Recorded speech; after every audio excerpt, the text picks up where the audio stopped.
Il y a une vérité inconfortable que peu de gens veulent accepter. La façon dont tu choisis d'utiliser la première heure de ta matinée est un reflet brutal de qui tu es vraiment. Peu importe combien de plans tu écris, ni quelles bonnes intentions tu as la veille. Ce que tu fais en te réveillant révèle ton niveau d'autodiscipline et la qualité de ton esprit. La plupart cèdent à l'inertie, se laissent entraîner par l'attrait du téléphone, l'urgence de répondre aux messages, le bruit de ce que les autres attendent de toi.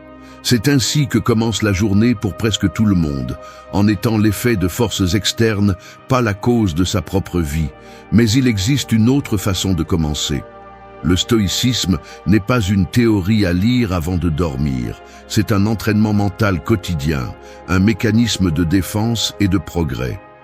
Celui qui contrôle sa première heure contrôle le reste de la journée. La sérénité n'est pas un cadeau. Elle se construit, elle se tire de la routine et de la peur avec discipline et clarté. Chaque matin est un examen, et la note dépend de ta capacité à choisir la conscience plutôt que la réaction, la vertu plutôt que le confort, le but plutôt que la routine. Aujourd'hui, je ne te propose pas de promesses vides, ni de belles phrases pour te sentir mieux 5 minutes. Je te propose 10 exercices mentaux qui peuvent briser la paresse et l'automatisme qui te freinent. Nous ne sommes pas des victimes du matin, nous en sommes responsables. La façon dont tu commences la journée est ta véritable déclaration de principe. Entraîne ton esprit avant que le monde n'essaie de le conditionner à ta place. 1. Choisissez votre attitude avant de commencer la journée. La plupart des gens se lèvent déjà vaincus.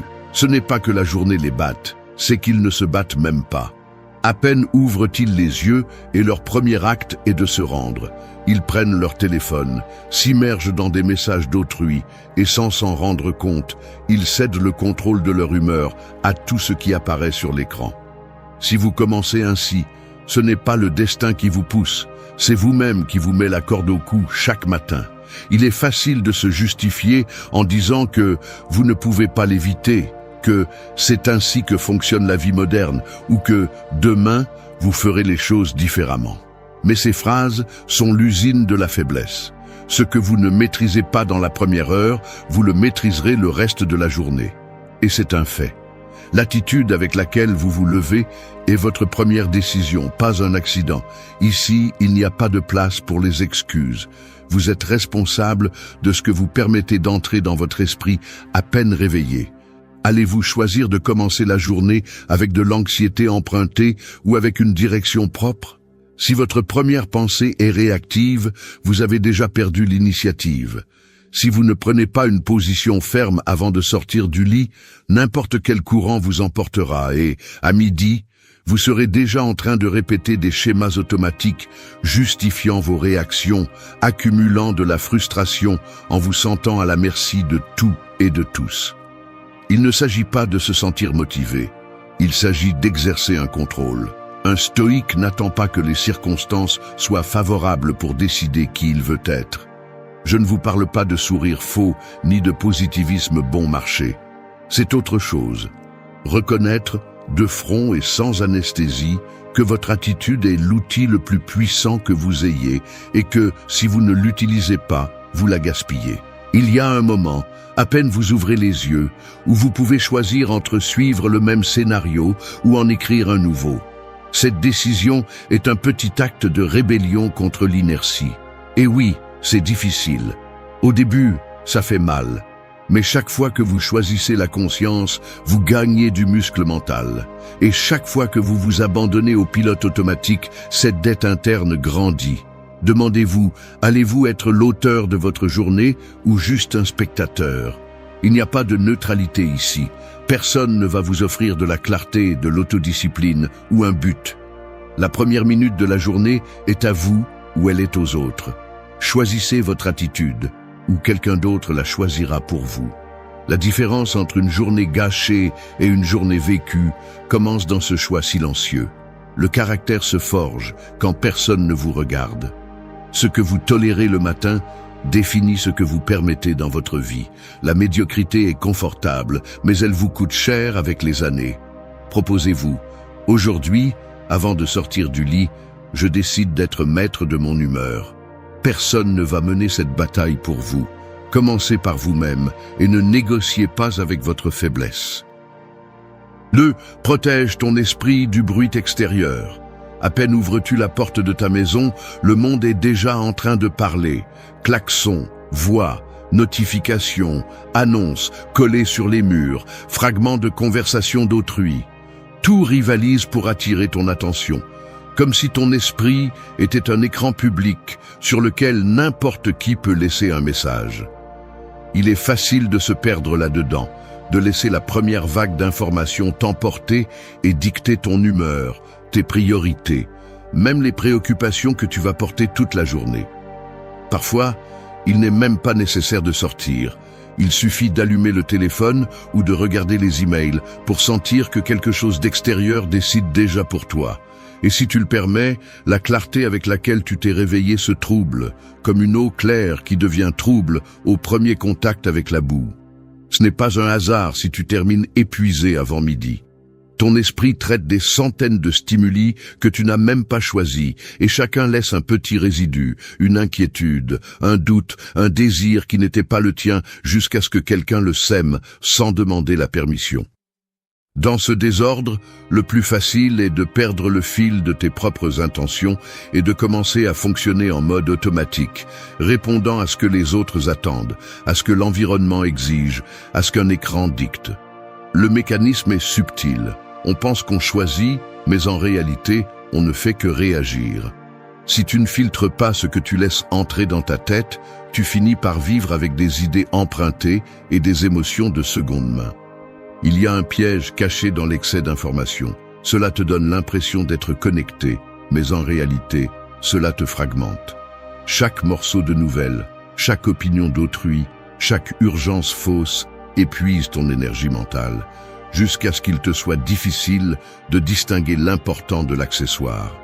C'est comme essayer d'écouter ta propre voix dans une foule qui crie. Et c'est ici que se joue l'autodiscipline. Il ne s'agit pas de s'isoler du monde, mais d'apprendre à défendre ton espace mental, de mettre des limites claires à ce que tu permets de t'affecter. Tout ne mérite pas ton attention, ni chaque stimulus ne mérite une réaction. Tout ce qui arrive ne doit pas rester, rappelle-le chaque matin. Le stoïque comprend que l'esprit est une ressource limitée et que le protéger du bruit extérieur est une forme de respect envers soi-même.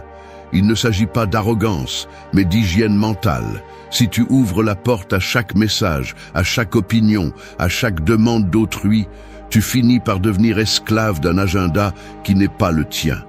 C'est pourquoi choisis tes premières sources d'information avec le même sérieux que celui avec lequel tu choisis quoi manger ou en qui faire confiance. La véritable clarté n'est pas le fruit du hasard, c'est le résultat d'une sélection consciente. Ce que tu permets de t'influencer finit par façonner ton caractère. Que ta journée ne commence pas avec le poids de l'extérieur. Entraîne-toi à protéger ton esprit. Celui qui ne met pas de filtre finit par vivre dans le désordre des autres. 3. Dirige tes pensées, ne les suis pas. Je l'admets, souvent j'ai laissé mes pensées me mener à des endroits que je n'ai pas choisis, comme si elles étaient des courants inévitables. On se trompe en croyant qu'on raisonne, alors qu'en réalité, on suit simplement le fil d'une préoccupation, d'une peur, d'une vieille habitude mentale qui se réactive sans avertissement. Ce glissement n'est pas inoffensif, c'est le début d'une chaîne. Une pensée en entraîne une autre, l'anxiété se multiplie, le focus se disperse, et sans s'en rendre compte, on ne vit plus le jour que l'on avait prévu, mais celui que notre esprit chaotique nous impose. Le piège réside dans l'apparence d'activité mentale. Tu crois que penser beaucoup équivaut à bien penser, mais ce n'est pas vrai. La pensée, si elle n'est pas dirigée, devient du bruit déguisé en analyse. Et ce bruit est coûteux. Il consomme ton énergie, affaiblit ta volonté et te rend vulnérable à tout stimulus extérieur. Il ne s'agit pas de contrôler chaque pensée de force, comme celui qui réprime une vague. Il s'agit de comprendre le mécanisme. Ce que tu ne choisis pas délibérément s'impose par inertie. Le cerveau est conçu pour économiser des efforts et répéter des schémas, même ceux qui te sabotent. Si tu ne filtres pas, Si tu ne diriges pas, tu finis par être coincé dans des boucles mentales qui ne font qu'alimenter de vieilles habitudes et des émotions qui ne te servent plus. C'est ici que la stratégie stoïque est implacable. N'accepte pas chaque pensée comme si elle était vérité, ni comme si elle méritait ton attention automatique. Mets-toi en mode directeur, pas en mode spectateur. Demande-toi, avec une brutalité honnête, cette pensée me rapproche-t-elle de la personne que je veux être ou renforce-t-elle simplement ma version la plus faible? Choisis. Diriger l'esprit est un acte d'autodiscipline quotidienne, pas un coup d'inspiration occasionnel. La pratique est concrète. Dès que tu remarques que ton esprit divague, arrête le flux et redéfinis la direction. Tu peux utiliser une phrase d'ancrage « Je ne suis pas les pensées, je les dirige ». Ce n'est pas de la magie, c'est de l'entraînement. Chaque fois que tu interromps un cycle négatif et choisis de délibérer, tu renforces le muscle de la volonté. Cela génère une différence cumulative. La personne que tu es à la fin de la semaine n'est pas celle qui réagit par habitude, mais celle qui décide avec intention. Les pensées sont des outils, pas des maîtres. Si tu les laisses gouverner, tu deviens esclave de tes propres mécanismes. Si tu les choisis et les canalises, le jour ne te domine plus, c'est toi qui domines le jour. N'accepte pas la tyrannie de ton esprit sans résistance. Soit tu prends le gouvernail, soit ce sont tes vieux fantômes qui le prendront. 4. Fais de la discipline ton premier acte. Un petit geste peut changer le cours de toute une journée, comme lorsque quelqu'un, avant que les autres n'entrent dans la pièce, réorganise les papiers sur la table et ajuste la chaise. Ce n'est pas seulement pour l'ordre, c'est une déclaration silencieuse de contrôle sur l'espace et le moment. C'est ainsi que fonctionne la discipline dans la première heure de la journée. Je ne parle pas de grandes prouesses ni de routines parfaites, mais de ce premier acte qui semble insignifiant, mais qui contient la graine de tout ce qui vient après. Le corps assommeille, la tête cherche des excuses, les muscles pèsent plus que d'habitude, et l'esprit murmure déjà des négociations pour reporter, pour se laisser aller. Là, juste à cet instant, tu décides si tu t'appartiens ou si tu te laisses aller à la commodité habituelle. Le premier acte discipliné ne se voit pas de l'extérieur, mais se ressent. C'est la décision de te lever dès que l'alarme sonne, de poser les pieds sur le sol froid, d'aller directement au robinet et de laisser l'eau te réveiller, même si tu préfères la chaleur du lit. Cette fraction de seconde où tu choisis l'inconfort plutôt que le plaisir immédiat est là où tu commences à écrire le véritable scénario de la journée. La discipline ne concerne pas le châtiment ni la rigidité, mais de te prouver, dès le matin, que tu as la capacité de diriger ta volonté, même si le corps réclame le contraire. C'est regarder le téléphone et, au lieu de glisser le doigt, le laisser de côté. C'est préparer le petit déjeuner avec attention, même si la précipitation t'invite à tout faire en automatique. Il y a quelque chose de profondément libérateur à prendre le contrôle de ces petites actions. Le silence de l'espace, les sons concrets de l'environnement, le frottement des vêtements en s'habillant, la respiration qui devient plus ferme. Là, dans ces détails, se construit la différence entre une journée traînée et une journée dirigée. Parce que chaque petit acte discipliné est comme poser une pierre de plus dans les fondations de ton caractère. La discipline est ton bouclier invisible. Rappelle-toi cela lorsque la paresse voudra gouverner. L'esprit, en voyant que tu obéis à tes propres ordres, commence à avoir plus confiance en toi. Tu cesses d'être un otage des impulsions, car, même si elles sont fortes, elles ne sont pas les chefs. Tu deviens quelqu'un qui tient sa parole, même si personne ne regarde. Cela a une valeur inestimable, car la véritable estime de soi ne vient pas de discours grandiloquents, mais de l'accumulation de ces petites victoires intérieures.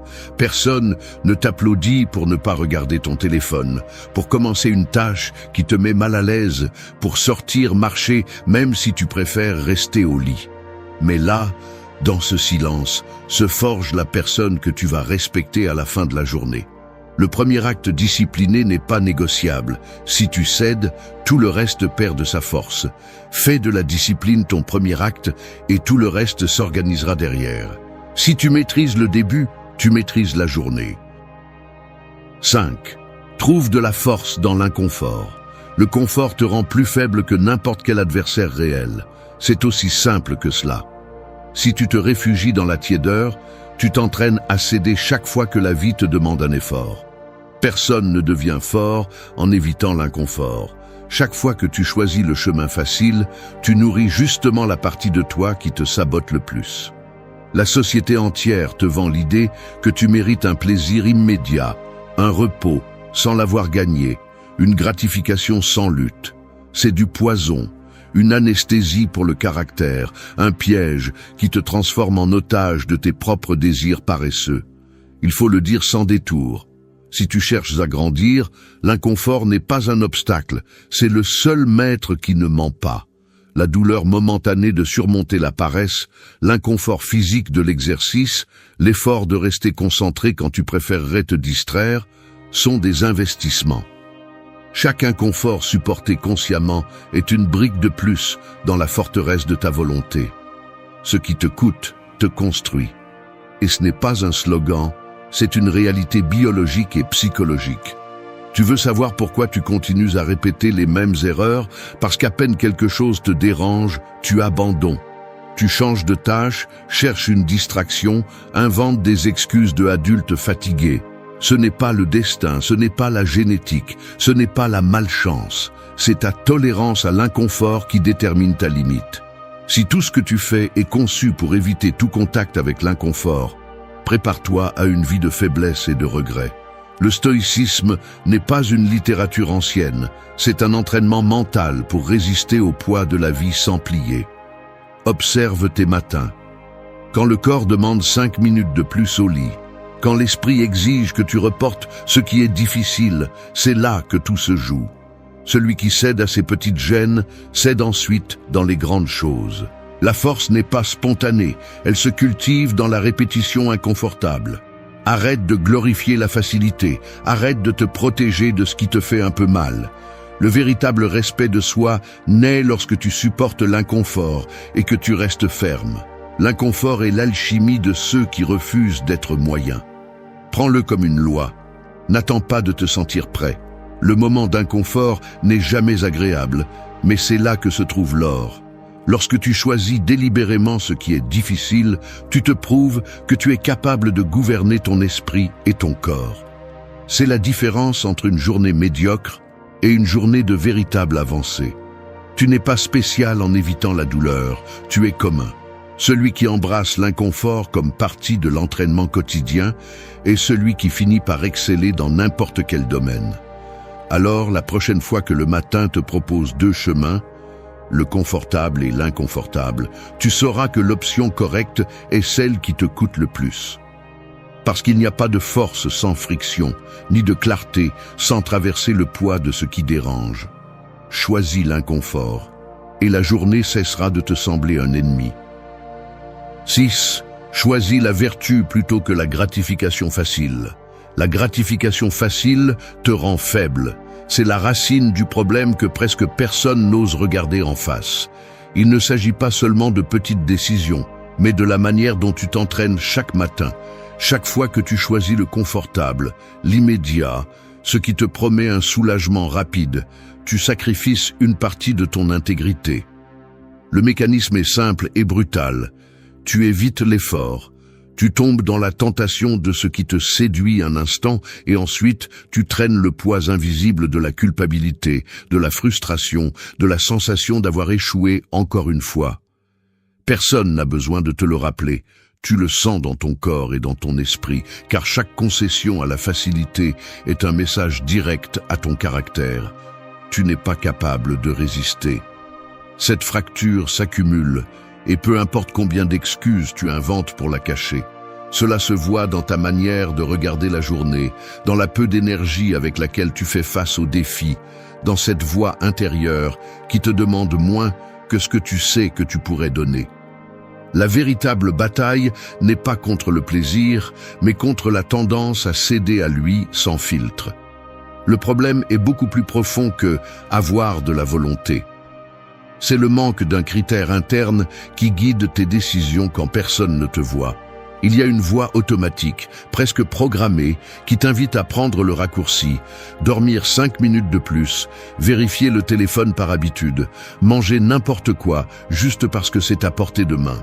Cette voix est l'écho d'années de conditionnement, de routines mal apprises, de croyances qui te disent que ce n'est pas grave si tu lâches un peu.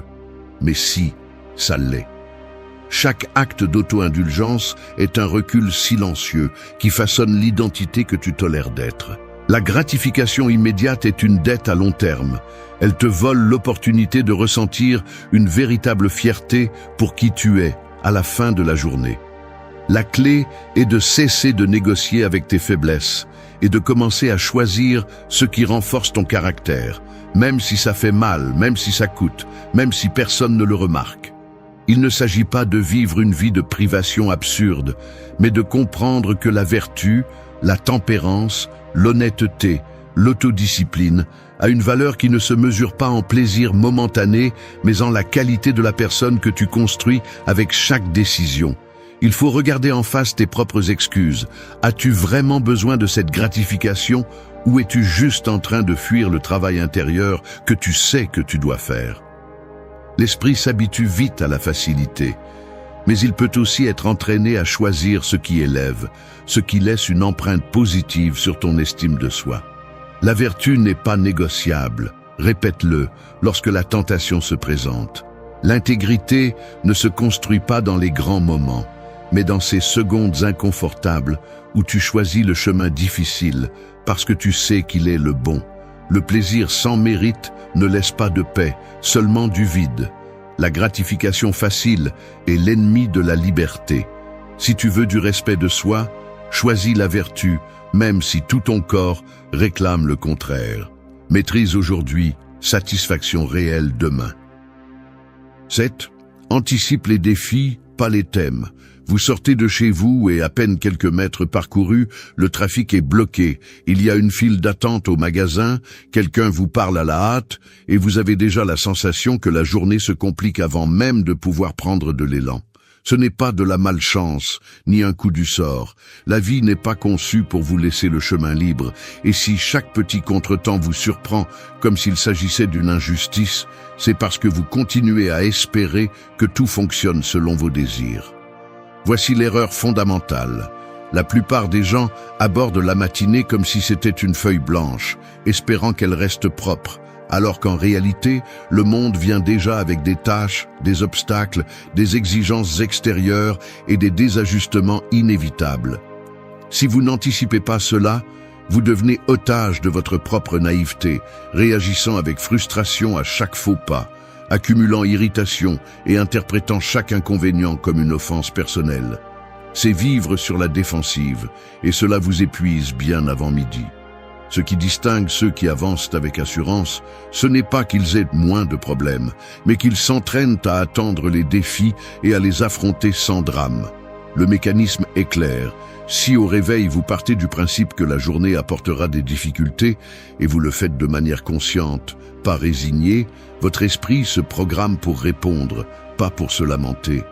Il s'agit de vous inoculer contre la surprise, de construire une tolérance active au désordre, aux erreurs des autres, au retard, aux imprévus. Ainsi, lorsque le premier obstacle apparaît, vous ne perdez pas de temps à vous plaindre ni à chercher des coupables. Vous prenez simplement la décision de vous adapter, d'ajuster le plan, de recommencer si nécessaire. Le stoïcisme est une pure stratégie. Vous préparez mentalement à ce qui va presque sûrement mal tourner, non pas pour vous enfoncer dans le pessimisme, mais pour renforcer cette partie de vous qui ne négocie plus avec la réalité.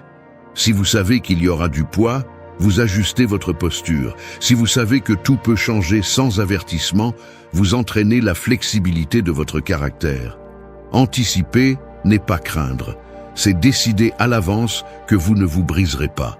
C'est la phrase emblématique que vous devez vous rappeler. Chaque fois que vous êtes surpris par ce qui était prévisible, vous perdez de l'énergie et du pouvoir de décision. Si, en revanche, vous vous levez avec la conviction que les défis ne sont pas des anomalies, mais font partie du design de la journée, la fatigue émotionnelle diminue et la frustration perd de sa force. Ce n'est pas de la résignation ni de la froideur. C'est un entraînement délibéré pour réduire l'écart entre ce que vous attendez et ce qui se passe. Celui qui anticipe les coups ajuste son humeur. Celui qui attend seulement du confort paie le prix de la déception constante. C'est pourquoi, avant de sortir, dites-vous « Aujourd'hui, je ferai face à des obstacles et je répondrai avec clarté ». Cette phrase fonctionne comme un bouclier invisible. N'ayez pas peur des défis. Utilisez-les pour mesurer votre croissance. Celui qui anticipe ne se paralyse pas, il agit avec un avantage. Votre sérénité dépend de votre préparation mentale, non de l'absence de problèmes. 8. Pratiquez la compassion comme une force quotidienne. J'ai du mal à l'admettre, mais il y a des matins où je sors dans la rue avec le froncement de sourcils et la mâchoire serrée, comme si j'étais déjà prêt à me défendre contre le monde avant même que quelqu'un ne me regarde.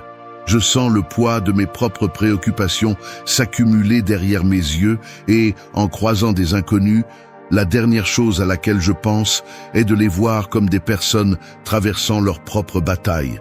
Je deviens dur à l'intérieur, presque mécanique dans mes gestes. Je regarde le conducteur impatient, la dame qui marche lentement, le jeune distrait au coin de la rue. Et tout cela, je le filtre à travers le prisme de ma propre fatigue ou de mes propres jugements. Dans cet état, la compassion n'est pas une priorité. C'est à peine un joli mot qui résonne au loin, comme s'il appartenait à un autre type de personne, plus douce ou plus éclairée. Mais il suffit que quelqu'un me renvoie un simple sourire ou un salut sincère pour que je remarque le contraste brutal. Cette petite fissure dans l'armure me rappelle tout ce que je perds en me durcissant.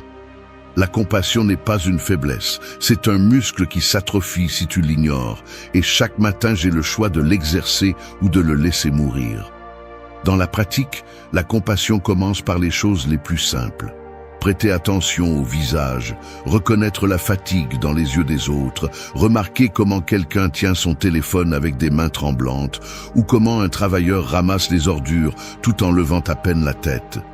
Le bruit du trafic se mêle au pas pressé, l'odeur du pain frais se croise avec celle de la fumée des camions, et, au milieu de tout ce chaos, chaque personne est une somme d'histoires invisibles. Si tu t'arrêtes une seconde pour vraiment observer, tu vois que personne n'est exempt de fardeau. La compassion est la capacité de regarder au-delà de ton propre agenda et de comprendre que les autres, même s'ils ne te le disent pas, mènent aussi des batailles que tu n'imagines pas. Il ne s'agit pas de sentimentalisme ni de se laisser piétiner. C'est une force pratique. Quand tu choisis de comprendre plutôt que de juger, tu te donnes un avantage invisible. La colère des autres ne te déséquilibre plus de la même manière. Les mots durs perdent leur tranchant. L'empressement des autres cesse de te transmettre de l'anxiété. Pratiquer la compassion est un acte de maîtrise de soi aussi concret que de résister à la gratification immédiate ou de se lever quand c'est difficile. C'est décider que, même si l'esprit te pousse à la réaction automatique, tu peux répondre avec compréhension. Un geste aimable, un regard sans jugement, même céder le passage en silence, sont des entraînements quotidiens. Chaque fois que tu choisis de ne pas répondre avec dureté, tu gagnes du terrain intérieur. La compassion est une force silencieuse, répète-le en marchant. Parce que comprendre l'autre n'est pas se rendre, c'est prendre le contrôle de la qualité de ton humeur. La colère et l'indifférence te rendent plus faible que n'importe quel acte de bonté. Celui qui pratique la compassion, même quand personne ne le mérite, cultive une sérénité qui ne s'achète avec aucun autre effort. Fais de la compassion une habitude matinale, non pas parce que le monde le mérite, mais parce que tu mérites de ne pas porter l'amertume des autres. La véritable force est de choisir l'humanité, même dans les détails les plus petits. 9. Donne un sens à chaque lever de soleil. Un lever de soleil sans sens est comme une machine en mode pilote automatique. Elle consomme de l'énergie, produit du bruit, mais n'avance vers aucune destination réelle. C'est ainsi que tu vis lorsque tu te limites à répéter des routines vides, lorsque tu te lèves simplement parce que c'est nécessaire, sans te demander pourquoi. Ne te trompe pas, la majeure partie de ta fatigue ne vient pas du travail acharné, mais du manque de direction. Si tu ne donnes pas de sens à tes matins, tu deviens l'ouvrier d'un agenda que tu n'as même pas choisi. Ce sentiment de vide, ce dégoût qui t'accompagne même après une bonne nuit de sommeil, est le symptôme d'une vie qui avance par inertie. Personne ne te le dira en face, mais beaucoup préfèrent ne pas regarder cette vérité en face. Tu te voles toi-même l'opportunité de vivre avec un but chaque jour. Et la facture, c'est le temps qui te la présente, pas la chance. L'excuse la plus facile est le « je n'ai pas le temps de philosopher au réveil ».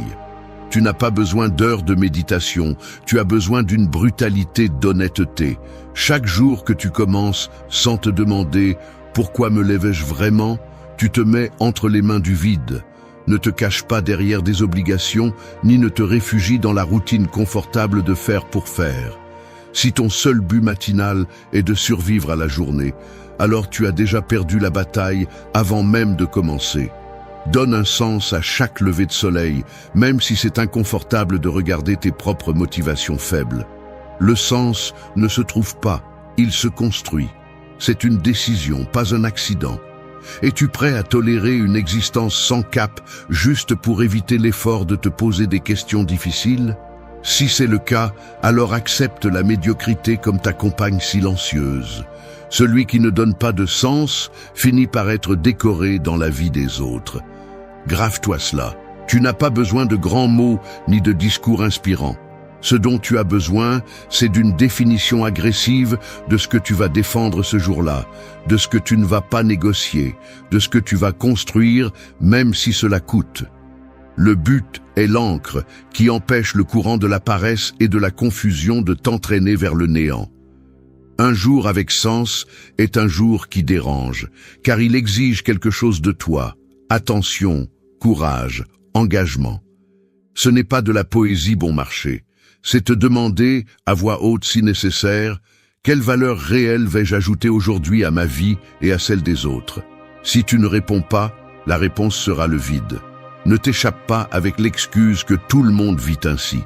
C'est l'excuse de ceux qui se résignent à disparaître dans la foule. Si tu veux du respect pour toi-même, exige un but de ton esprit chaque matin. Ce n'est pas négociable. Soit tu décides du sens, soit on te l'impose. Phrase emblématique, un jour sans sens est une dette qui ne se paie jamais. Fais en sorte que se lever soit un effort, non pas par fatigue, mais par le poids de la responsabilité que tu as toi-même choisie. C'est ça, vivre de front. 10. Vis aujourd'hui comme si c'était irrépétible. Tu n'as pas de temps. C'est la vérité inconfortable que beaucoup préfèrent éviter. Chaque jour que tu laisses passer en attendant une meilleure occasion est un pari perdu. La vie ne te rendra pas une seule matinée gaspillée, et faire semblant qu'il y aura toujours une autre chance est la stratégie parfaite pour ne jamais changer. Intérieurement, tu le sais. Il y a une partie de toi qui ressent le poids de chaque routine répétée sans sens, de chaque geste fait par inertie, de chaque conversation vide qui remplit le silence juste pour ne pas entendre ce qui compte vraiment. Nous vivons comme si les jours étaient une ressource renouvelable, mais il suffit de regarder en arrière pour constater combien se sont écoulés sans laisser de traces. Ce mécanisme mental qui te dit « demain, oui, la prochaine fois je ferai mieux », est le même qui reporte ta vie et te vole de la force. Tout ce que tu relègues s'accumule comme une dette psychologique. Les mots non dits, les projets non commencés, les excuses que tu n'as jamais osé offrir ou les décisions que tu continues de reporter par peur ou par simple confort. L'auto-illusion est subtile. Tu te répètes que tu es occupé, que ce n'est pas le moment, que tu as besoin de clarté avant d'agir. Mais en réalité, c'est de la peur déguisée en prudence. Tu vis avec la fantaisie que le jour d'aujourd'hui n'est qu'un brouillon, une répétition générale pour une version plus courageuse et authentique que, au fond, tu crains de ne jamais atteindre. Sans t'en rendre compte, tu sacrifies l'essentiel pour l'urgent, et l'urgent a rarement une vraie valeur. Il y a une contradiction centrale en nous. Nous savons que nous sommes finis, mais nous agissons comme si nous avions un crédit illimité de lendemain. Chaque fois que tu cèdes à la paresse, à la distraction, aux excuses habituelles, tu paries ta seule vie au hasard d'un futur que personne ne te garantit. Le temps n'attend personne. Cette phrase devrait brûler dans ta conscience chaque fois que tes habitudes paresseuses essaient de négocier avec le jour. Vivre aujourd'hui comme si c'était irrépétible n'est pas penser à la mort avec angoisse, mais cesser de tolérer la médiocrité avec laquelle tu te traites parfois. C'est regarder en face tes priorités et te demander sans concession quel poids réel accorder à mon temps. Car c'est là que ta vérité se révèle, non dans tes intentions, mais dans tes décisions concrètes. L'esprit cherche du réconfort dans la répétition parce qu'il craint le risque de l'authentique, mais chaque journée est un espace unique pour défier ce confort et entraîner le courage de faire ce qui compte vraiment, même si cela coûte, même si cela fait mal, même si personne ne l'apprécie. La vie ne se répète pas, elle se vit. Et chaque matin est une page blanche qui, si tu ne l'écris pas, se remplit de routines vides. L'urgence de vivre ne se négocie pas. Fais en sorte qu'aujourd'hui compte, ne serait-ce que parce qu'il ne reviendra jamais. Vivre en attendant que le monde nous rende quelque chose simplement parce que nous nous sentons vides est la recette parfaite pour la frustration chronique. Ce n'est ni le destin ni la chance qui nous retient, mais un besoin silencieux, presque imperceptible, de contrôler et de forcer les résultats. Il y a ceux qui passent des années à pousser, à négocier avec la vie, à exiger que les choses se passent exactement comme ils les ont planifiées, et finissent épuisés, anxieux, toujours avec la sensation d'être un pas en arrière de ce qu'ils désirent. L'esprit devient une usine d'attente et de déception, un mécanisme qui ne sait que demander, jamais remercier, ni lâcher prise. Ce que peu admettent, c'est le coût psychologique de vivre dans le manque, une dette intérieure qui grandit et s'accumule, fracturant peu à peu le caractère et la sérénité. Le stoïcisme n'est pas une mode ni une échappatoire spirituelle, mais une discipline brutale. Il ne s'agit pas de se résigner, mais d'entraîner l'esprit à distinguer l'essentiel de l'accessoire, à apprendre à fonctionner depuis l'autosuffisance et à cesser de mendier des résultats. Personne ne va te sauver de ta propre anxiété. Si tu cherches un véritable pouvoir, commence par cesser de le poursuivre avec désespoir. La maîtrise de soi est la seule richesse que personne ne peut te ravir. Aujourd'hui, nous allons dévoiler 8 leçons qui non seulement défient ta façon de penser, mais qui peuvent changer en profondeur la manière dont tu expérimentes la vie. Si tu veux attirer, commence par apprendre à ne pas avoir besoin. 1.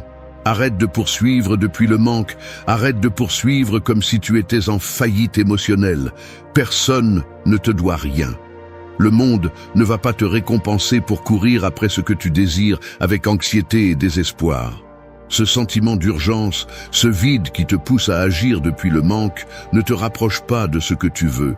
Cela t'éloigne, te fatigue, te rend esclave de tes propres carences. Si tu continues à agir par nécessité, tu renforces seulement l'idée que tu n'es pas suffisant et qu'il te manque quelque chose d'essentiel pour être heureux, fort ou précieux. C'est une dette qui ne se paie jamais, une course qui ne finit jamais. Ici, il n'y a pas de place pour les excuses confortables, ni pour les drames internes que tu te racontes pour justifier ta quête démesurée. Chaque fois que tu te convaincs que tu as besoin de quelque chose d'extérieur pour te sentir complet, tu ne fais que renforcer ta dépendance et affaiblir ton caractère. Personne ne respecte celui qui mendie des miettes émotionnelles. Même toi-même, tu ne peux pas te respecter si tu te vois supplier la vie, les gens, le destin, de te donner ce que tu n'as pas appris à te donner. Arrête d'agir comme si tu étais fragmenté, comme si ta valeur dépendait de la confirmation du monde. Arrête de projeter tes insécurités dans le futur, croyant que quelque chose ou quelqu'un va venir te sauver de ta propre insatisfaction. Jusqu'à quand vas-tu continuer à reporter ta tranquillité en échange de cette possibilité lointaine que tes attentes se réalisent? La dure réalité est que ce que tu poursuis avec anxiété finit par t'échapper, car le monde sent ton besoin et ne répond pas au manque, il répond à la solidité. Lorsque ta vie tourne autour de ce qui te manque, tu deviens une proie facile pour le marketing, le chantage émotionnel, l'auto-tromperie et la manipulation. Le premier à te manipuler, c'est toi, te faisant croire que si tu obtiens ce résultat, cette approbation ou cet objectif, alors tu pourras respirer. C'est un mensonge. Tu veux la liberté, mais tu t'enchaînes de plus en plus chaque fois que tu poursuis depuis l'urgence. L'autosuffisance n'est pas un luxe, c'est une obligation pour quiconque aspire au respect de soi. Si tu veux vraiment transformer ta vie, tu dois entraîner le muscle de l'autosuffisance. Agis depuis l'abondance, pas depuis la rareté. L'excellence ne naît pas du besoin, elle naît de l'engagement envers ce que tu es capable de contrôler, tes actions, tes pensées, ton caractère. Le résultat externe est une conséquence, jamais une preuve de valeur. Apprends à te mouvoir avec discipline et détermination, sans demander la permission à personne, sans supplier la vie de te donner ce que tu n'as pas encore construit en toi. Ton devoir est d'agir avec vertu, pas de t'obséder pour la récompense. Arrête de regarder vers l'extérieur comme si la solution s'y trouvait.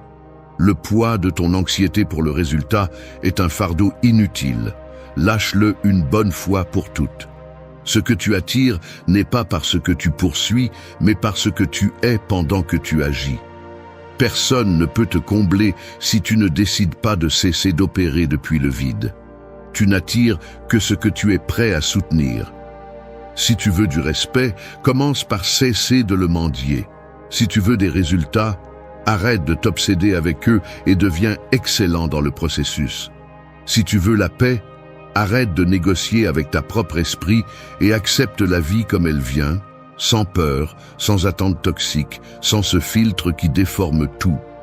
Le manque est une fracture que tu nourris chaque fois que tu choisis de poursuivre depuis la faiblesse. L'abondance est un choix quotidien, une discipline, pas un prix que quelqu'un te remet. Personne d'autre ne va te sauver de ton propre besoin. L'autosuffisance ne se négocie pas, elle s'entraîne. Fais-le maintenant, ta vie en dépend. 2. Maîtrise tes actions, pas les résultats.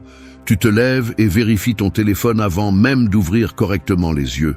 Notifications, messages, le rappel de ce qui est attendu de toi, la petite anxiété de savoir si quelque chose s'est bien passé pendant que tu dormais. Dès ce moment, ton esprit commence à anticiper ce qui pourrait mal tourner, ce qui manque, ce qui devrait être différent. Tu vas au travail ou à tes activités et, presque sans t'en rendre compte, chaque action se teinte de la question silencieuse. Et si ça ne fonctionne pas? Et si ce n'est pas suffisant? Tu veux contrôler la réaction des autres, le résultat de tes efforts, même l'humeur avec laquelle on t'accueillera. Tu te déplaces avec une corde invisible attachée au cou des résultats, comme si ta journée dépendait de ce que tout se passe exactement comme tu l'avais imaginé. Cette pression s'accumule, et à l'intérieur, tu ressens la tension de lutter contre quelque chose qui s'échappe toujours une seconde avant que tu puisses l'attraper. Dans cet état, le contrôle devient une sorte de piège mental. Tu crois que si tu ajustes un détail de plus, si tu corriges un mot, si tu anticipes toutes les variables, alors tu pourras garantir le résultat que tu imagines. Mais c'est justement là que tu commences à te perdre. L'esprit se bloque dans des boucles de révision, dans des projections sur l'avenir, dans la peur d'échouer ou d'être jugé. Chaque fois que tu investis de l'énergie dans ce qui ne dépend pas de toi, tu t'éloignes de ton véritable pouvoir. Les actions concrètes, les pensées que tu choisis de cultiver, l'attitude que tu décides de maintenir, même lorsque l'environnement ne répond pas comme tu l'espérais. Il est facile de tomber dans l'illusion que la vie te doit des certitudes. Mais la vérité est que tu n'as du pouvoir que sur ce que tu fais, jamais sur ce qui se passe ensuite. Une action t'appartient, le résultat, non. Le poison réside dans l'attente rigide. On t'a appris à mesurer ta valeur par ce que tu accomplis, par les applaudissements ou l'approbation extérieure, par le reflet qui revient de l'extérieur. Cela installe une fracture silencieuse. Tu commences à agir non par intégrité, mais par peur du rejet ou de l'échec. L'habitude de remettre à plus tard le bien-être jusqu'à ce qu'un résultat arrive, qui n'est jamais garanti, s'installe. Dans ce jeu, l'anxiété est la monnaie et l'insatisfaction la dette qui s'accumule. La paradoxe est brutale. Plus tu t'obsèdes à contrôler l'issue, plus tu t'éloignes de l'efficacité réelle et de la paix intérieure. La plénitude ne réside pas dans l'issue, mais dans la manière d'agir. Il faut entraîner l'esprit à lâcher l'illusion du contrôle absolu. Ce n'est pas de la résignation, c'est de la sagesse pratique. Si tu mets ton estime de soi, ta joie et ton énergie dans le résultat, tu deviens esclave de l'incontrôlable.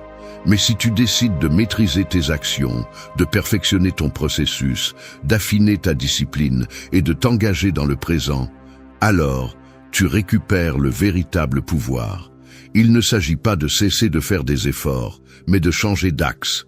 Tu fais ce que tu dois faire parce que c'est juste, parce que cela te construit, pas parce que cela garantit une récompense extérieure. C'est là que commence à se forger la véritable autosuffisance. Laisse les résultats être une conséquence, pas une obsession. Si tu peux t'asseoir à la fin de la journée et te dire honnêtement que tu as agi avec intégrité, que tu as donné le meilleur de toi-même dans ce qui dépendait de tes mains et de ton esprit, alors le résultat cesse d'avoir le pouvoir de te définir. Fais ce qui t'appartient, le reste ne t'appartient pas. C'est la différence entre l'anxiété et la liberté. Maîtrise tes actions et accepte le destin, car la vie ne négocie pas avec tes attentes, mais respecte ton caractère. 3. Concentre-toi sur la solidité intérieure quotidienne. Je dois l'admettre, pendant des années, mon plus grand ennemi n'a pas été la vie ni ses obstacles, mais ce sentiment constant de fragilité intérieure, cette peur silencieuse de ne pas être suffisamment préparé à ce qui pouvait arriver. Ce n'était pas tant la peur d'échouer à l'extérieur, mais le manque de confiance en ma capacité à me soutenir lorsque quelque chose tournait mal. Ce soupçon permanent que n'importe quel coup, n'importe quelle critique, n'importe quel imprévu pouvait faire s'effondrer ce que j'avais construit à l'intérieur. C'est inconfortable de le reconnaître, mais l'insécurité ne se manifeste pas seulement dans les grands échecs. Elle apparaît dans le quotidien, dans la façon dont tu te parles mentalement aux premières erreurs, dans la façon dont tu doutes de toi-même face à une décision difficile, dans la facilité avec laquelle tu te compares et te punis lorsque les choses ne se passent pas comme prévu. Et le pire, c'est que souvent cette fragilité se déguise en auto-exigence, en perfectionnisme, en ce désir de tout bien faire, qui est en réalité une peur de ne pas être à la hauteur. Lorsque tu décomposes ce cycle, tu vois que la racine se trouve dans un manque de solidité intérieure qui ne se compense pas par des réussites externes ni par les éloges de quiconque. Tout commence par la formation d'une base psychologique quotidienne, ce que tu choisis de penser de toi-même, les croyances que tu nourris avec tes mots intérieurs, la façon dont tu fais face à tes petites défaites et à tes petites victoires. Si ton identité dépend de ce qui se passe à l'extérieur, n'importe quel vent te déstabilise. Si tu n'as pas une routine mentale dans laquelle chaque jour tu renforces tes principes, ton autodiscipline et ta capacité à résister aux inconforts, alors toute ta structure intérieure est fragile, même si en apparence tu maintiens une vie réussie. La solidité intérieure n'est pas un idéal lointain. C'est la conséquence directe des investissements quotidiens que tu fais dans ton esprit et ton caractère. Il ne s'agit pas de s'asseoir et d'attendre de se sentir fort, mais de travailler chaque jour à polir les réponses automatiques, à démonter les pensées défaitistes et à construire une image de soi qui ne s'effondre pas face à la critique ou au rejet. Le véritable problème est que nous avons tendance à entraîner davantage le muscle de l'inquiétude que celui de la stabilité mentale. Tu passes des heures à anticiper des problèmes, à examiner des scénarios négatifs, à douter de tes capacités. Cela ne fait que renforcer l'habitude de l'insécurité et de l'indécision. En revanche, très peu de gens consacrent un temps réel à renforcer l'esprit avec des principes clairs, à l'entraîner à revenir toujours au présent et à agir depuis le calme, pas depuis la panique. La solidité intérieure se construit lorsque tu cesses d'attendre que l'environnement soit favorable et que tu commences à t'exiger sérénité, même lorsque tout semble aller à l'encontre. C'est un travail ingrat, car personne n'applaudit le fait que tu gardes ton calme au milieu du chaos. Personne ne te reconnaît pour avoir contrôlé ton attention lorsque tu pourrais te perdre dans l'anxiété. Mais c'est le muscle dont tu as besoin pour traverser la vie sans te briser. La décision est radicale. Chaque jour, tu choisis entre investir dans ta force ou l'hypothéquer à des préoccupations sans fondement. Il ne s'agit pas d'être froid ou insensible, mais de cultiver un esprit qui ne se rend pas au premier coup. La discipline quotidienne est une forme de respect de soi. Tu te montres que tu peux avoir confiance en toi, que tes habitudes et ton caractère te soutiennent lorsque le monde ne le fait pas. Ne te concentre pas sur la collection de réussites pour masquer tes insécurités. Concentre-toi sur le fait de devenir quelqu'un capable de se soutenir dans n'importe quelle circonstance. Tu es aussi fort que ce que tu entraînes chaque jour. Si ton esprit se plie facilement, ta vie sera une chaîne de réactions impulsives et de regrets. Mais si tu décides de construire une solidité intérieure, chaque jour tu deviens plus difficile à renverser, plus libre de l'opinion des autres, plus imperméable à ce que tu ne peux pas contrôler. Être solide à l'intérieur est la seule garantie d'un pouvoir réel. L'autosuffisance ne s'improvise pas. Elle se cultive, elle se renforce, elle se démontre dans le quotidien. Ne sous-estime jamais le pouvoir de ce choix quotidien. Plus important que ce que tu réalises, c'est en qui tu es en train de devenir. 4. Identifie et surmonte tes ennemis intérieurs. Pense à une machine ancienne, lourde, rouillée par les années, qui continue de tourner même si personne ne la surveille. Chaque engrenage est un mécanisme mental appris. La peur qui te fait serrer les dents face à quelque chose de nouveau. L'impatience qui se reflète dans tes mains agitées sur la table. La rigidité qui transforme tout changement en un sursaut physique. L'orgueil qui se perçoit dans la tension de ta mâchoire lorsque quelqu'un te contredit. Cette machine continue de fonctionner jour et nuit et le plus brutal, c'est qu'elle opère en toi, conditionnant la façon dont tu réagis à tout ce qui se passe à l'extérieur. Ce n'est pas une présence abstraite ni un monstre invisible, c'est tangible. Cela se manifeste dans les gestes inconscients, dans la posture que tu adoptes lorsque tu es mal à l'aise, dans le soupir contenu avant de prendre une décision difficile. Le véritable piège réside dans le fait que ces ennemis intérieurs se déguisent souvent en prudence, en exigence saine, en amour-propre mal compris. Mais chaque fois que tu les laisses fonctionner en automatique, tu perds le contrôle réel sur ta vie. Il n'est pas nécessaire de chercher des ennemis à l'extérieur quand tu vis avec eux chaque jour à l'intérieur. La peur, par exemple, ne crie pas toujours. Parfois, elle s'installe dans le regard baissé lorsque tu dois défendre ton point de vue, dans ce frisson bref qui parcourt ton dos avant de te confronter à l'inconnu. L'impatience est plus subtile. Elle se manifeste dans les doigts qui tambourinent sur le bureau, dans la respiration rapide en attendant une réponse, dans la façon dont ton corps devance les événements, cherchant un soulagement immédiat qui n'arrive presque jamais. La rigidité ne se manifeste pas, elle t'enferme simplement dans tes propres habitudes, transforme chaque petite surprise en une menace, durcit tes traits et te prive de la flexibilité nécessaire pour t'adapter lorsque l'environnement change. L'orgueil, le plus silencieux de tous, se trahit par la difficulté que tu as à demander de l'aide, par l'inconfort qui apparaît lorsque tu reçois une critique, par cette posture forcée de « je peux le faire seul » qui t'isole et te fragilise. Identifier ses ennemis n'est pas un exercice d'auto-analyse interminable, c'est un acte d'honnêteté brutale.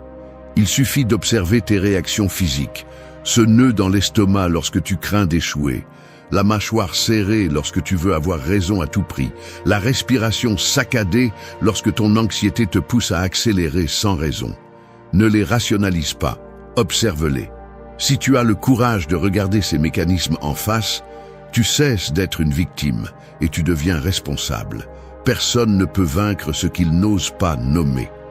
C'est ici que l'autosuffisance commence à prendre une forme réelle. Lorsque tu reconnais que tes obstacles les plus sérieux ne se trouvent pas dans la rue ni dans l'agenda des autres, mais dans les automatismes internes que tu choisis de ne pas remettre en question.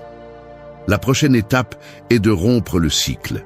Il ne suffit pas de prendre conscience, il faut interrompre le mécanisme, même si cela coûte.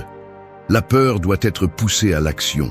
Si tu sens le tremblement dans tes mains avant de parler, parle quand même si ta voix tremble.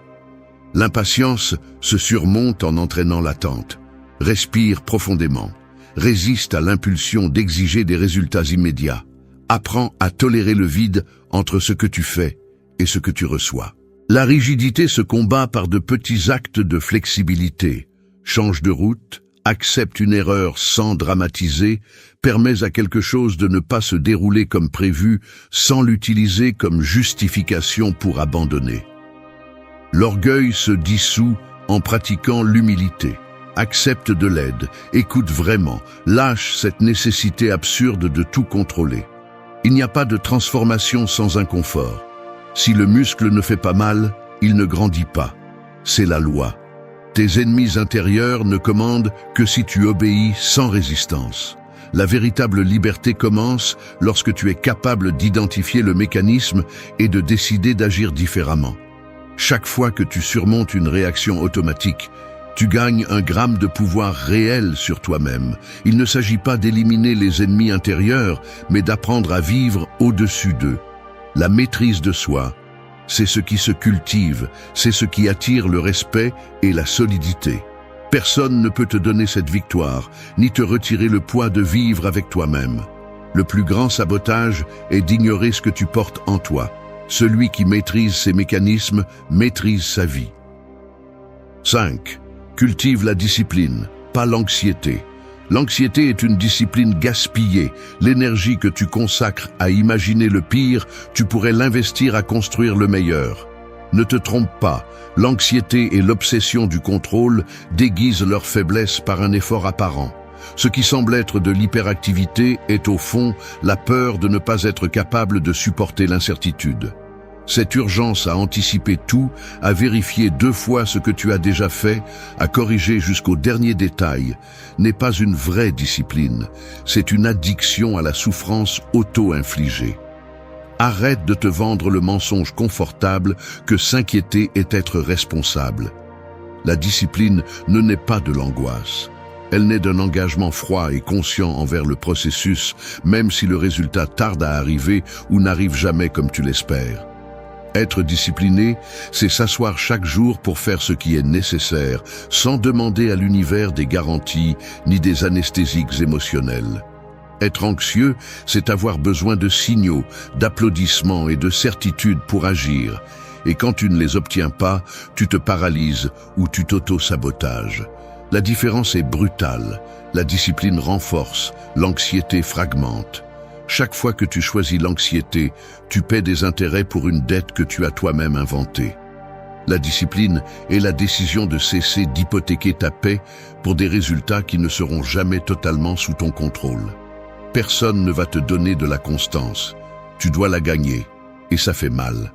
Arrête de justifier ton incapacité à maintenir des routines avec l'excuse que tu ne peux pas t'empêcher de t'inquiéter. Oui, tu peux. Mais tu ne veux pas payer le prix de l'inconfort silencieux que cela implique de s'asseoir pour travailler, étudier, s'entraîner, sans attendre un soulagement immédiat. Il faut le dire clairement, l'anxiété est la sortie facile de celui qui craint de faire face au vide qui reste quand le bruit des attentes s'éteint. La discipline est la force de te maintenir là, inconfortable, sans fuir vers la distraction ni la plainte. La société récompense l'anxiété avec compassion et étiquette, mais méprise en silence ceux qui ne sont pas capables de s'imposer un emploi du temps, une méthode, une répétition quotidienne. La discipline est un acte impopulaire parce qu'elle n'a pas de glamour, elle ne vend pas d'histoires grandioses, elle ne peut pas être montrée sur les réseaux comme si c'était un accomplissement instantané. C'est pourquoi tant de gens préfèrent le drame de l'anxiété à la monotonie de la vraie discipline. Ici, il n'y a pas de place pour les raccourcis. Si tu veux du respect de soi, tu dois le construire en répétant ce qui est juste chaque jour, surtout quand personne ne te regarde et quand le corps et l'esprit te demandent d'abandonner. Fais-le inconfortable, fais-le fatigant, fais-le ennuyeux, mais fais-le. Personne ne construit de caractère en sautant le processus inconfortable de la constance. L'excellence est une conséquence, pas une coïncidence. La médiocrité est un choix quotidien. Te rends-tu compte combien de fois tu utilises l'anxiété comme prétexte pour ne pas agir, pour procrastiner, pour céder à la paresse? Tu n'es pas victime de ton esprit, tu es l'architecte de ta routine. Si tu ne peux pas faire confiance à ta propre capacité à faire ce qui doit être fait au bon moment, comment espères-tu que la vie te prenne au sérieux? Assez de chercher une motivation externe, arrête de mendier au monde un signe pour commencer. Fais ce que tu dois, même si tu n'en as pas envie. La discipline est le seul rempart contre l'instabilité. L'anxiété est l'impôt que tu paies pour ne pas l'avoir. Chaque jour que tu remets à plus tard l'entraînement de ton caractère, tu deviens plus petit face aux défis et plus dépendant des résultats externes. Il n'y a pas de dignité à vivre à la merci de ce que tu ne peux pas contrôler. La discipline est la liberté à tempérament. L'anxiété est l'esclavage à prix réduit. Choisis de quel côté tu veux être. Tu n'as pas besoin d'encouragement, tu as besoin de rigueur. Tu n'es pas tes émotions passagères, tu es ce que tu répètes sans excuse. Tiens-toi dans le processus, même si personne ne le célèbre. La discipline est le muscle que personne ne peut te voler. 6. Embrassez la flexibilité face au chaos. Personne ne va vous protéger du chaos. C'est la vérité qui fait le plus mal à accepter et celle qui peut vous donner le plus de liberté si vous avez le courage de la vivre sans anesthésie. Il n'existe pas de manuel garantissant que le monde se comportera selon vos plans, ni de formule magique transformant l'incertitude en sécurité. Le désir de contrôler chaque variable, d'anticiper chaque problème, est une illusion enfantine qui ne sert qu'à créer plus de rigidité et de souffrance. La réalité est que la vie ne vous demandera pas la permission de changer de cap, et si vous vous accrochez à la nécessité que tout s'inscrive dans votre schéma mental, vous finissez par vous briser vous-même, pas le chaos. Embrasser la flexibilité n'est pas se résigner, c'est cesser de lutter contre l'inévitable et commencer à utiliser cette énergie pour vous adapter avec intelligence et dignité.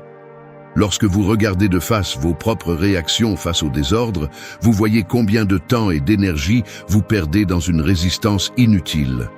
Vous voulez que les choses se passent comme vous l'espérez, que les gens se comportent selon vos attentes, que la réalité s'adapte à votre carte mentale, et dans cette lutte silencieuse, vous ne parvenez qu'à plus de tension et d'épuisement. La rigidité est le mécanisme automatique de l'esprit effrayé. Elle vous fait croire que si vous gardez tout sous contrôle, rien ne pourra vous blesser, rien ne sortira du script. Mais derrière cette tentative désespérée de fixer chaque détail, il y a la peur de ne pas pouvoir vous soutenir si le monde se dérègle. Le véritable conflit ne réside pas dans ce qui se passe à l'extérieur, mais dans votre incapacité à lâcher l'idée que vous avez besoin de garanties pour aller bien. Être fort, ce n'est pas se durcir, c'est devenir flexible. La flexibilité mentale est une décision inconfortable, car elle oblige à renoncer à la fausse sécurité de ce qui est prévisible. Il ne s'agit pas d'être indifférent ni de laisser tout passer sans intervenir, mais de comprendre que votre véritable pouvoir réside dans votre capacité à vous adapter à ce qui se passe, et non à imposer vos conditions à la vie.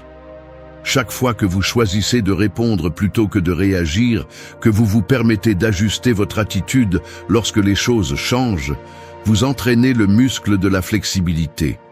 Cela implique d'accepter l'inconfort initial, de tolérer le vide de l'inconnu, de supporter le poids de l'incertitude sans céder à la panique. La flexibilité n'est pas une faiblesse, c'est la plus grande preuve de force psychologique. Seul celui qui sait se plier sans se briser peut traverser le chaos sans se perdre lui-même. Les croyances rigides sont les plus petites et les plus oppressives des prisons. Lorsque vous vous accrochez à la façon dont la vie devrait être, vous vous condamnez à une frustration perpétuelle, chaque fois que la réalité montre son indifférence à vos règles internes. Le conflit surgit lorsque votre sens de l'identité dépend de la stabilité des choses. Lorsque vous voyez le changement comme une menace et non comme une opportunité de croissance. La clé est de cesser de vous identifier à vos plans et de commencer à vous identifier à votre capacité à répondre de manière créative à tout tournant inattendu. Celui qui ne sait agir que dans des conditions idéales ne construira jamais de véritable force. La flexibilité s'entraîne chaque jour, dans les petits détails. Lorsque vous acceptez qu'un contretemps ne définit pas votre valeur, lorsque vous modifiez votre approche sans perdre votre intégrité, lorsque vous lâchez le contrôle sur ce que vous ne pouvez pas changer et utilisez cette énergie pour améliorer ce qui dépend de vous. Vous n'êtes pas vos plans, vous êtes votre capacité à vous adapter. Cette phrase peut faire mal, mais c'est là que se trouve la liberté. Le chaos n'est pas votre ennemi. C'est la scène où se révèle en qui vous êtes en train de devenir. Si vous choisissez la flexibilité comme discipline, le désordre cesse d'être une menace et devient le terrain où se forge votre véritable caractère. 7. Fais confiance à ton processus sans chercher de validation. Tu franchis la porte du bureau, salues d'un signe de tête et t'installes à ton bureau. La routine commence. Tu ouvres tes emails, vérifies tes tâches, travailles sur ce qu'il faut. Pendant que tu avances, une partie de ton esprit calcule si ce que tu fais est suffisant, si le patron va le remarquer, si cela aura l'impact que tu espères. Tu te demandes, même si tu ne le dis pas à voix haute, si aujourd'hui quelqu'un va reconnaître l'effort, si le résultat sera assez bon pour que les autres le considèrent comme précieux. Cette pression silencieuse s'immisce entre chaque action, déforme le sens de ce que tu fais et te vole la capacité de profiter du processus. Sans t'en rendre compte, tu cesses de faire confiance à ton propre jugement et commences à dépendre du thermomètre émotionnel des autres pour valider tes pas. La journée avance et chaque fois que tu ne reçois pas de réponse, le poids s'accumule. Tu commences à douter si ce que tu fais a du sens ou si ce n'est qu'une tâche de plus pour faire passer le temps. C'est ici qu'un des mécanismes les plus nuisibles du caractère s'installe, la recherche désespérée de validation. Ce qui commence comme un besoin minimal de reconnaissance se transforme en un piège difficile à voir. Le moteur de tes actions cesse d'être l'engagement envers le processus et devient l'attente d'un applaudissement extérieur. Cela ne fait pas que t'épuiser, mais déforme aussi le sens de ton effort. Quand tu travailles uniquement pour être reconnu, tu perds le contrôle sur la signification de ton propre chemin. Le résultat est une sorte d'addiction psychologique. La dopamine de l'approbation des autres devient ta drogue, et quand elle manque, tout perd de sa valeur. Ainsi, ton estime de soi devient une montagne russe qui monte et descend selon la réaction, le commentaire ou le regard extérieur, et tu cesses d'être maître de toi-même. La pire erreur est de croire que la validation est une garantie de vérité ou de valeur. En réalité, c'est juste un reflet des attentes des autres et bien souvent une distorsion intéressée. Lorsque tu analyses les causes, tu vois qu'au fond de cette quête se cache une insécurité fondamentale, l'incapacité de faire confiance à son propre processus, de te soutenir dans ton jugement et dans ton effort sans avoir besoin du signal extérieur que tu es sur la bonne voie. Cela a des conséquences graves. La principale, tu ne te sens jamais suffisant, même lorsque tu atteins ce que tu t'étais fixé. Si l'environnement ne le célèbre pas, tu le minimises toi-même. Si l'environnement le critique, tu t'effondres même si ton travail est solide. C'est une fracture dans le caractère qui te condamne à vivre en fonction des autres et te vole la paix. La décision stratégique est claire. Cessez d'alimenter ce mécanisme et commencez à faire confiance au processus, même si personne ne le voit, même si personne ne le récompense. Construire cette confiance est inconfortable, car cela implique d'avancer même lorsque tout autour est indifférent ou même hostile. C'est s'engager dans tes actions pour la qualité de ce qu'elles représentent, pas pour ce qu'elles génèrent à l'extérieur. Si ton seul critère est la validation, tu n'auras jamais de contrôle réel sur ton chemin.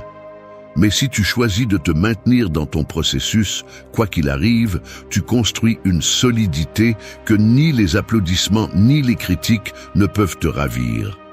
Il ne s'agit pas d'ignorer la réalité de l'environnement, mais de ne pas hypothéquer ta valeur aux yeux des autres.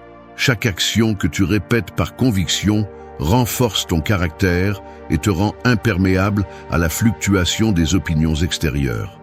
La différence entre celui qui fait confiance à son processus et celui qui vit en mendiant l'approbation est brutale. L'un avance avec fermeté, l'autre se détourne à chaque signal. La validation est un prix fragile. La confiance, un investissement inébranlable. Tu n'as pas besoin de témoins pour être excellent. Fais le tien, même si personne ne le célèbre. C'est la véritable liberté. Lorsque tu prends la décision de te maintenir sans chercher de validation, le processus devient ton refuge et ta force. L'extérieur cesse de dicter ta valeur. Et là, sans t'en rendre compte, tu commences à attirer le respect, non pas parce que tu le cherches, mais parce que tu cesses d'en dépendre. 8. Transformer chaque obstacle en croissance. Ce que j'ai le plus de mal à admettre, c'est la colère silencieuse qui me traverse chaque fois que la vie met un obstacle sur mon chemin. Ce n'est pas une colère explosive, c'est ce type de tension muette qui s'installe dans la poitrine et serre la mâchoire. Je sens mon corps se durcir, ma respiration devient superficielle et mes épaules se chargent comme si elles portaient un sac à dos invisible de plus en plus lourd. Dans ces moments-là, la première chose qui apparaît n'est pas la réflexion, mais la réaction automatique. La plainte intérieure, le sentiment d'injustice, l'élan de me demander pourquoi moi, pourquoi maintenant. En arrière-plan, il y a une résistance enfantine à accepter que les choses ne vont pas se dérouler selon mon scénario, un rejet viscéral de l'inconfort de l'inattendu. Personne ne vous avertit combien il est douloureux de reconnaître qu'au fond, vous espérez que le monde vous facilite la tâche simplement parce que vous croyez faire suffisamment d'efforts. Cette lutte intérieure se traduit par des gestes concrets. Les mains qui cherchent le téléphone pour se distraire, les pas qui s'accélèrent sans destination claire, le regard qui se perd quelques secondes au plafond, cherchant une réponse facile qui n'arrive jamais. Ces obstacles quotidiens, une erreur au travail, une nouvelle qui vous déstabilise, une conversation difficile que vous ne pouvez pas éviter, se ressentent comme de petits coups qui s'accumulent et érodent la motivation. Le corps réagit avant l'esprit. L'estomac se noue, le dos se tend. La voix devient plus rauque même si vous essayez de le dissimuler. Tout en vous tente d'éviter l'impact, comme si l'inconfort était un ennemi et non une opportunité déguisée. Mais si vous prenez le temps de regarder de près, vous réalisez que chaque obstacle est une sorte de miroir brutal. Il vous montre sans filtre la taille réelle de votre patience, la flexibilité de votre esprit, la qualité de votre caractère quand personne ne vous applaudit ni ne vous console. La plupart fuient ce reflet. Ils préfèrent insister sur la fantaisie que la vie devrait être linéaire et prévisible, que la croissance est un processus sans secousse. Mais le caractère ne se forge que dans la friction avec ce que vous ne voudriez pas affronter. C'est le secret inconfortable. Ce qui vous dérange le plus est exactement ce qui peut le plus vous transformer si vous avez le courage de l'affronter de front. L'obstacle est le filtre qui sépare celui qui souhaite simplement s'améliorer de celui qui est réellement prêt à payer le prix de la croissance. Il n'existe pas de véritable force chez celui qui ne sait avancer que lorsque le chemin est dégagé. Le muscle du caractère se construit en portant le poids de ce qui dérange, en maintenant un regard ferme lorsque le corps demande à s'échapper. Chaque fois que vous faites face à une difficulté sans victimisation ni excuse, vous gagnez un gramme de pouvoir sur vous-même. Chaque obstacle est un investissement dans votre force. C'est la ligne qui marque la différence entre celui qui mûrit et celui qui stagne. La prochaine fois que le monde vous fermera une porte au visage ou que le résultat contredira vos plans, observez votre réaction avec une précision presque chirurgicale. Notez l'élan de fuir, le désir de blâmer, le besoin de chercher un soulagement immédiat. Et là, dans cet espace inconfortable, décidez d'agir différemment. Faites un pas en arrière et demandez-vous ce que vous pouvez apprendre, quelle partie de votre caractère est mise à l'épreuve, quelles compétences vous pouvez entraîner à cet instant même. Si vous parvenez à rester à cet endroit, sans dramatiser, sans chercher des coupables, vous transformez la douleur en force, la frustration en discipline, l'incertitude en créativité. L'obstacle cesse d'être un ennemi et devient votre meilleur entraîneur. Ce qui vous dérange aujourd'hui sera demain votre avantage. Il suffit d'avoir le courage d'utiliser chaque coup comme matériau de construction, non comme excuse pour vous briser. C'est ainsi qu'on grandit, en acceptant le défi, sans demander de miséricorde. Parfois, la réalité frappe plus fort que n'importe quelle motivation bon marché. La plupart des gens continuent de croire que le désir doit faire mal, que seul l'effort démesuré et l'anxiété sont les chemins légitimes vers ce que l'on veut. Mais la vérité est que cette mentalité est précisément ce qui nous maintient enchaînés, courant derrière des objectifs qui semblent fuir de plus en plus vite. Nous vivons dans une culture qui glorifie l'épuisement et l'obsession. Mais les stoïciens l'ont compris avant quiconque. Aucun accomplissement ne vaut le prix de la perte de la paix intérieure. Le véritable magnétisme surgit lorsque tu sais ce que tu veux, mais que tu ne t'agenouilles pas devant l'urgence, ni ne t'humilies devant le manque. C'est le pouvoir du détachement. Manifester n'est pas une question de crier à l'univers tes désirs, ni de te forcer à être positif tout le temps, mais d'entraîner l'esprit à soutenir le désir depuis le calme et la discipline. L'anxiété face aux résultats est une dette interne qui ne se termine jamais de se payer. Apprendre à lâcher prise est le véritable luxe. Si tu es fatigué de vivre en mode survie, de sentir que la satisfaction est une promesse toujours repoussée, c'est le moment de changer le mécanisme. La philosophie stoïque n'est ni abstraite ni lointaine. C'est une stratégie brutalement efficace pour cesser de traîner derrière tes rêves et commencer à marcher avec eux. Personne ne te doit rien, mais tu te dois la sérénité. Ici, tu vas découvrir 8 façons directes de manifester avec intensité, mais sans te blesser dans le processus. 1. Désir sans attachement, agis sans urgence. La vérité est celle-ci. Ton problème n'est pas que tu désires trop, mais que tu t'accroches comme si ton existence en dépendait. On t'a vendu le mensonge que la vie ne récompense que celui qui ne lâche jamais prise, celui qui se consume pour ses objectifs et se désole pour chaque résultat en attente. Mais cet attachement est le piège le plus coûteux que tu puisses payer. Le désir n'est pas l'ennemi, le besoin désespéré, oui. Cette anxiété avec laquelle tu te précipites à la recherche de ce qui te manque ne révèle qu'une fracture dans ton caractère, une insécurité qui crie plus fort que tes intentions.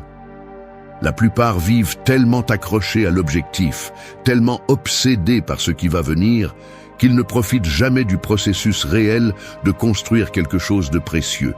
Combien d'énergie as-tu investi dans des contrôles imaginaires, à planifier jusqu'au moindre détail, juste pour finir par te sentir plus vide et anxieux qu'auparavant? Personne ne te le dit en face. Parfois, ton urgence à manifester ce que tu dis vouloir est justement ce qui t'en éloigne. La vie ne respecte ni la précipitation ni le besoin de contrôle.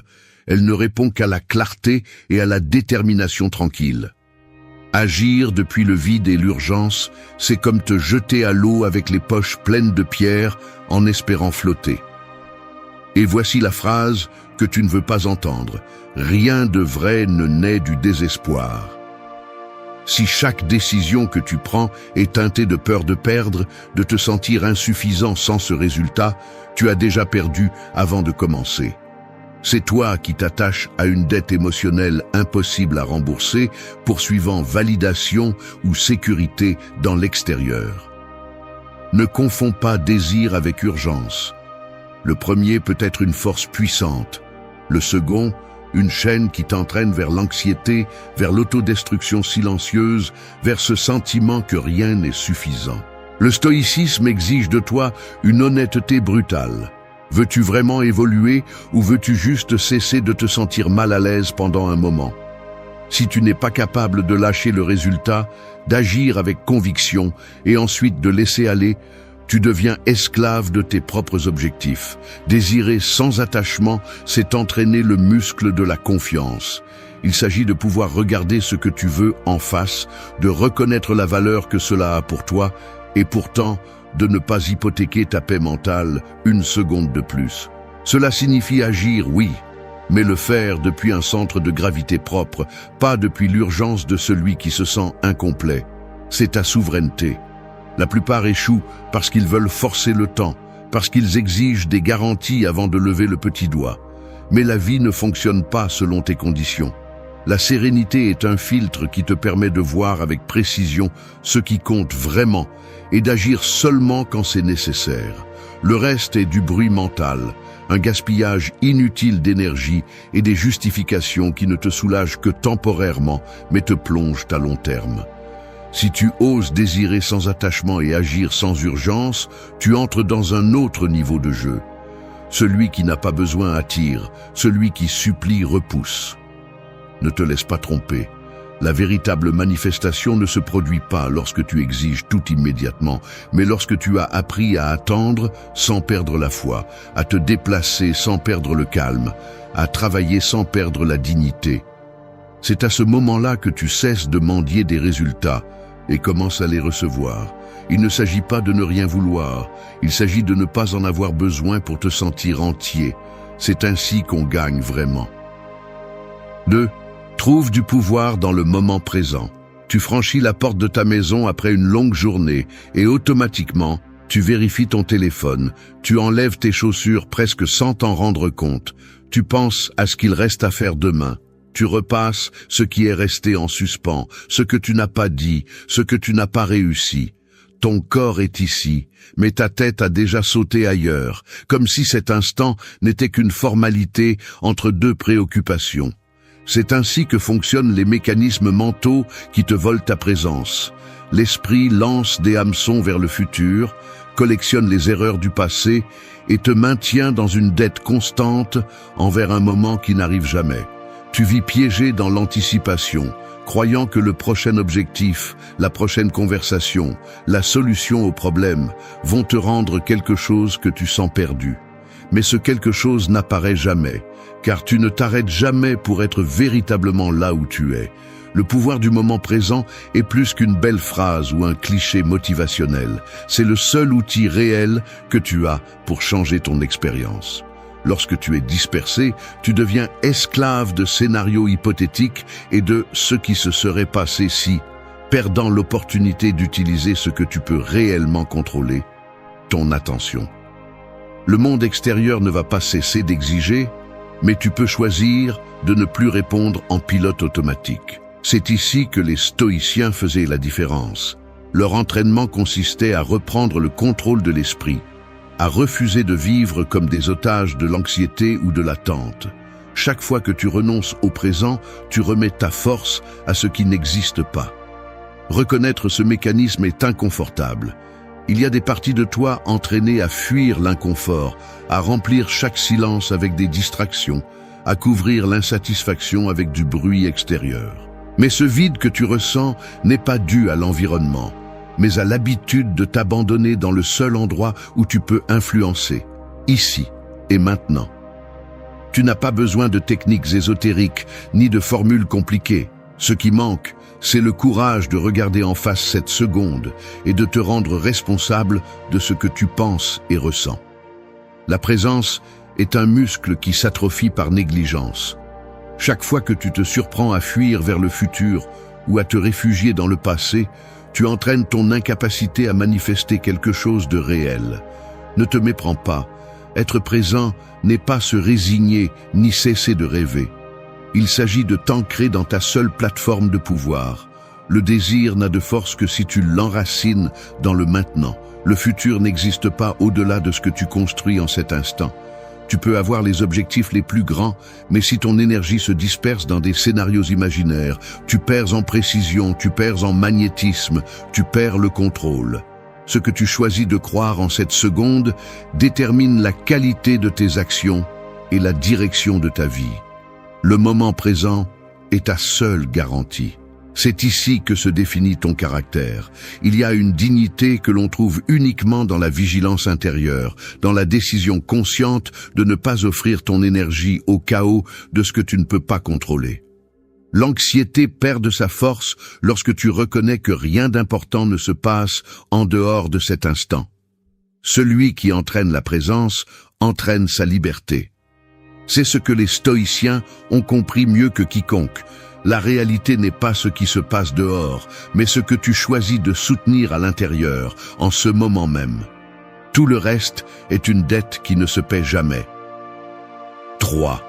Transformer la résistance en opportunité de croissance. Je dois l'admettre, il y a une part de moi qui déteste la résistance, qui l'expérimente comme un obstacle personnel, presque une offense à mon désir que tout s'écoule en ligne droite. Lorsque les choses ne se passent pas comme je l'espère, mon premier réflexe est de lutter, de chercher des explications, d'attribuer des blâmes, d'exiger que la vie se plie à ma volonté. Mais cette réaction, bien qu'elle semble naturelle, est un reflet automatique. Ce n'est pas une réponse consciente, mais une fuite déguisée en contrôle.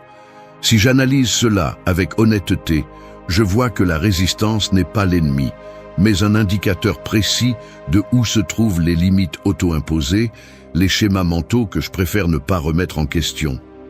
C'est inconfortable de le reconnaître, mais chaque fois que je me frustre face à une difficulté, ce qui s'active réellement, c'est la peur de ne pas avoir le contrôle absolu, le refus d'accepter que quelque chose puisse ne pas être sous mon domaine direct. Lorsque vous abordez la résistance sous cet angle, elle devient une carte, non un mur. L'esprit crée la résistance comme mécanisme de protection.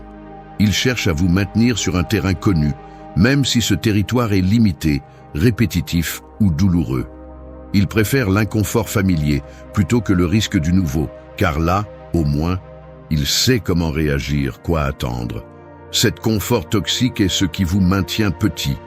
Si votre impulsion automatique face à la résistance est de vous retirer, de suspendre l'action ou de vous plonger dans des plaintes, vous renforcez en réalité la narration de l'impuissance. La conséquence directe est le stagnation. Vous vous convainquez que la vie est contre vous, alors qu'en réalité, c'est vous qui avez refusé de grandir dans la bonne direction. Chaque obstacle est une invitation à revoir vos croyances limitantes, à affronter l'inconfort d'évoluer, à démonter la peur sous-jacente qui vous fait préférer la sécurité à ce qui est possible. Il y a une erreur stratégique à voir la résistance comme une punition. En réalité, c'est un filtre conçu pour séparer ceux qui désirent seulement de ceux qui sont prêts à se transformer. Si ce que vous voulez a réellement de la valeur pour vous, vous devriez vous demander, et voici la seule question de ce bloc, quelle version de vous-même cette résistance exige-t-elle? Parce que si ce que vous poursuivez ne vous défie pas à changer, ce n'est pas un vrai désir, mais une fantaisie confortable. La croissance personnelle ne se produit pas en l'absence d'obstacles, mais dans la manière dont vous les utilisez pour polir votre caractère.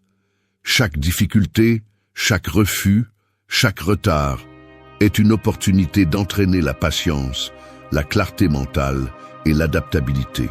Il ne s'agit pas de tolérer la souffrance par masochisme, mais d'apprendre à lire les signaux et à ajuster votre stratégie en temps réel. La manifestation consciente implique d'accepter que chaque résistance est, au fond, un entraînement. Ce n'est pas ce que vous affrontez qui vous définit, mais comment vous répondez. Si vous êtes capable de regarder le processus en face, d'identifier ce que cet obstacle vous demande, plus de concentration, plus de résilience, moins d'égoïsme, plus d'humilité, et que vous osez modifier votre approche, le résultat cesse d'être pertinent. Vous devenez une personne pour qui le succès n'est pas la destination, mais la conséquence naturelle d'avoir suffisamment grandi pour le soutenir. L'obstacle est le seuil, la croissance, le véritable prix. C'est la différence radicale entre ceux qui avancent et ceux qui répètent des cycles sans fin. Transformer la résistance en opportunité est une décision quotidienne, pas un événement ponctuel. Chaque fois que vous choisissez d'affronter l'inconfort, d'analyser la véritable cause de votre frustration et d'agir depuis un endroit plus évolué, vous renversez le schéma. Le stoïcisme ne cherche pas à éliminer les défis, mais à vous apprendre à les utiliser comme des plateformes d'autolydrie. Celui qui fuit la difficulté renonce à son propre pouvoir. Il ne s'agit pas de chercher la vie facile, mais une vie où chaque résistance est un terrain fertile pour le développement de votre meilleure version. C'est la clé. Voir la friction non pas comme une punition, mais comme la preuve irréfutable que vous avancez vers quelque chose qui en vaut la peine. 4. Prends le contrôle de ton état intérieur. Il y a des jours où ton état intérieur ressemble à une salle de contrôle remplie de lumières clignotantes, de cadrans qui tournent sans relâche, de petites alarmes qui sonnent et tu ne sais pas exactement laquelle traiter en premier. Chaque stimulus externe est comme une main invisible qui ajuste les commandes, augmente le volume de l'anxiété, diminue le ton du calme, interrompt ton attention jusqu'à la rendre chaotique. Tu peux sentir comment les muscles de ton cou se tendent, comment la mâchoire se serre un peu plus, comment le geste se durcit même si personne ne le remarque. C'est ainsi que, sans t'en rendre compte, tu cèdes le gouvernail de ton expérience à tout ce qui se passe à l'extérieur. Un mot mal dit, un message qui n'arrive pas, une attente qui s'effondre soudainement. Il est facile de vivre ainsi, réagissant par réflexe, comme si tu étais une machine programmée selon la température de l'environnement, sans jamais t'arrêter pour te demander qui régule vraiment ton état intérieur. Mais voici le point central. Rien d'extérieur n'a le pouvoir de te plier si tu décides de prendre le contrôle de cette salle de commande. La plupart des gens laissent le climat émotionnel du jour dicter leur humeur, comme si chaque réaction était inévitable, comme si le malaise était une condamnation automatique. Le stoïcisme coupe court à ce mensonge.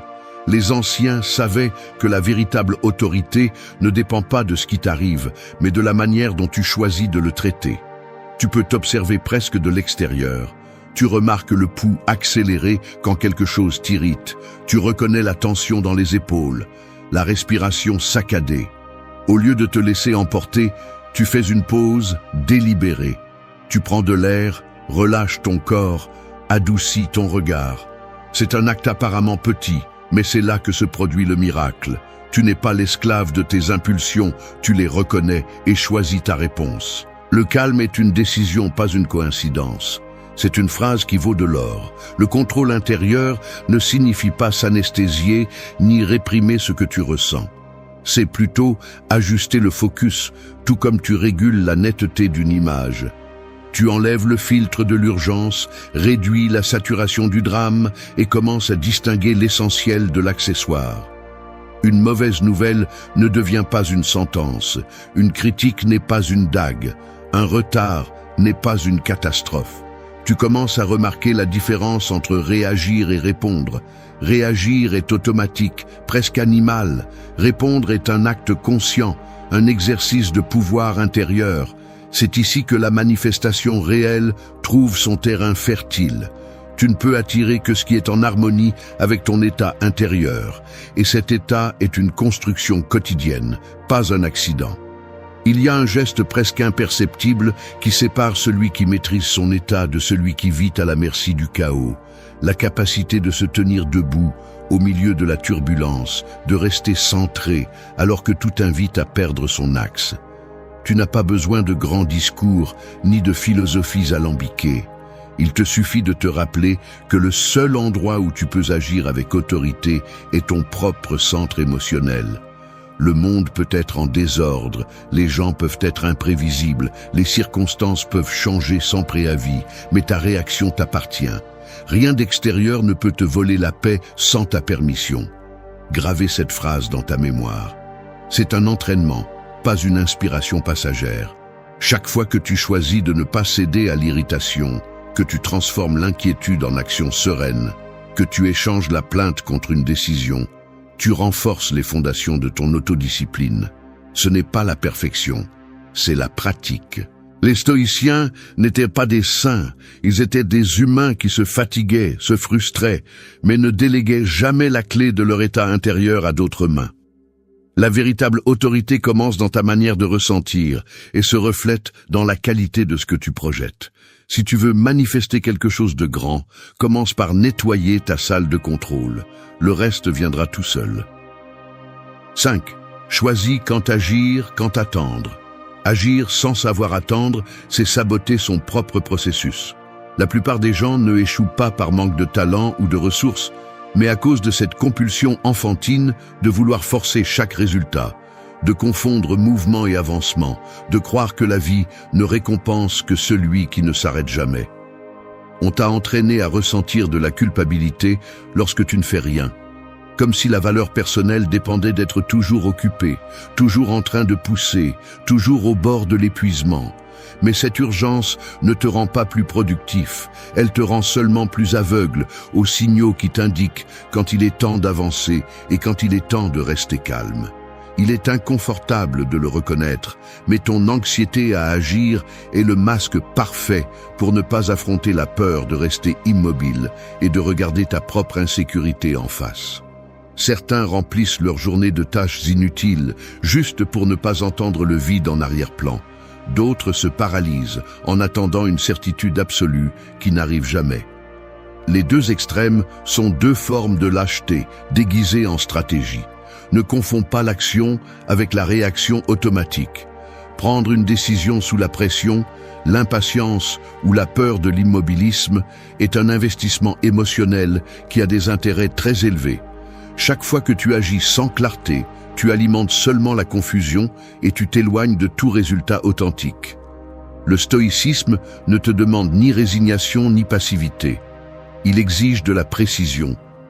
Savoir distinguer quand intervenir et quand laisser la vie suivre son cours est un art que peu maîtrisent, car cela implique de lâcher le contrôle que tu cherches obsessionnellement. Derrière la hâte de toujours bouger, il y a une fracture dans le caractère, une incapacité à tolérer le soi-disant ne rien faire, alors qu'en réalité, c'est l'espace où la maturité et l'intuition se développent. Il n'est pas surprenant que la plupart répètent les mêmes erreurs encore et encore. Ils agissent trop tôt ou trop tard parce qu'ils n'ont pas le courage d'attendre dans le vide, de supporter la tension sans fuir vers une action vide. L'impatience est une dette qui se paie cher. Tu veux des résultats immédiats parce que tu crains que, si cela ne se produit pas maintenant, cela ne se produira jamais. Mais la vie ne répond pas à tes délais arbitraires. Celui qui sait attendre ne reste pas inerte. Il reste alerte, lit le terrain, observe les petits changements et affine sa stratégie. Attendre n'est pas de la passivité, c'est de la discipline. C'est la capacité de soutenir le désir sans le transformer en besoin, de réserver ton énergie jusqu'à ce que l'action soit réellement efficace. C'est la différence entre ceux qui parviennent à manifester ce qu'ils veulent et ceux qui gaspillent simplement leur force dans des batailles sans sens.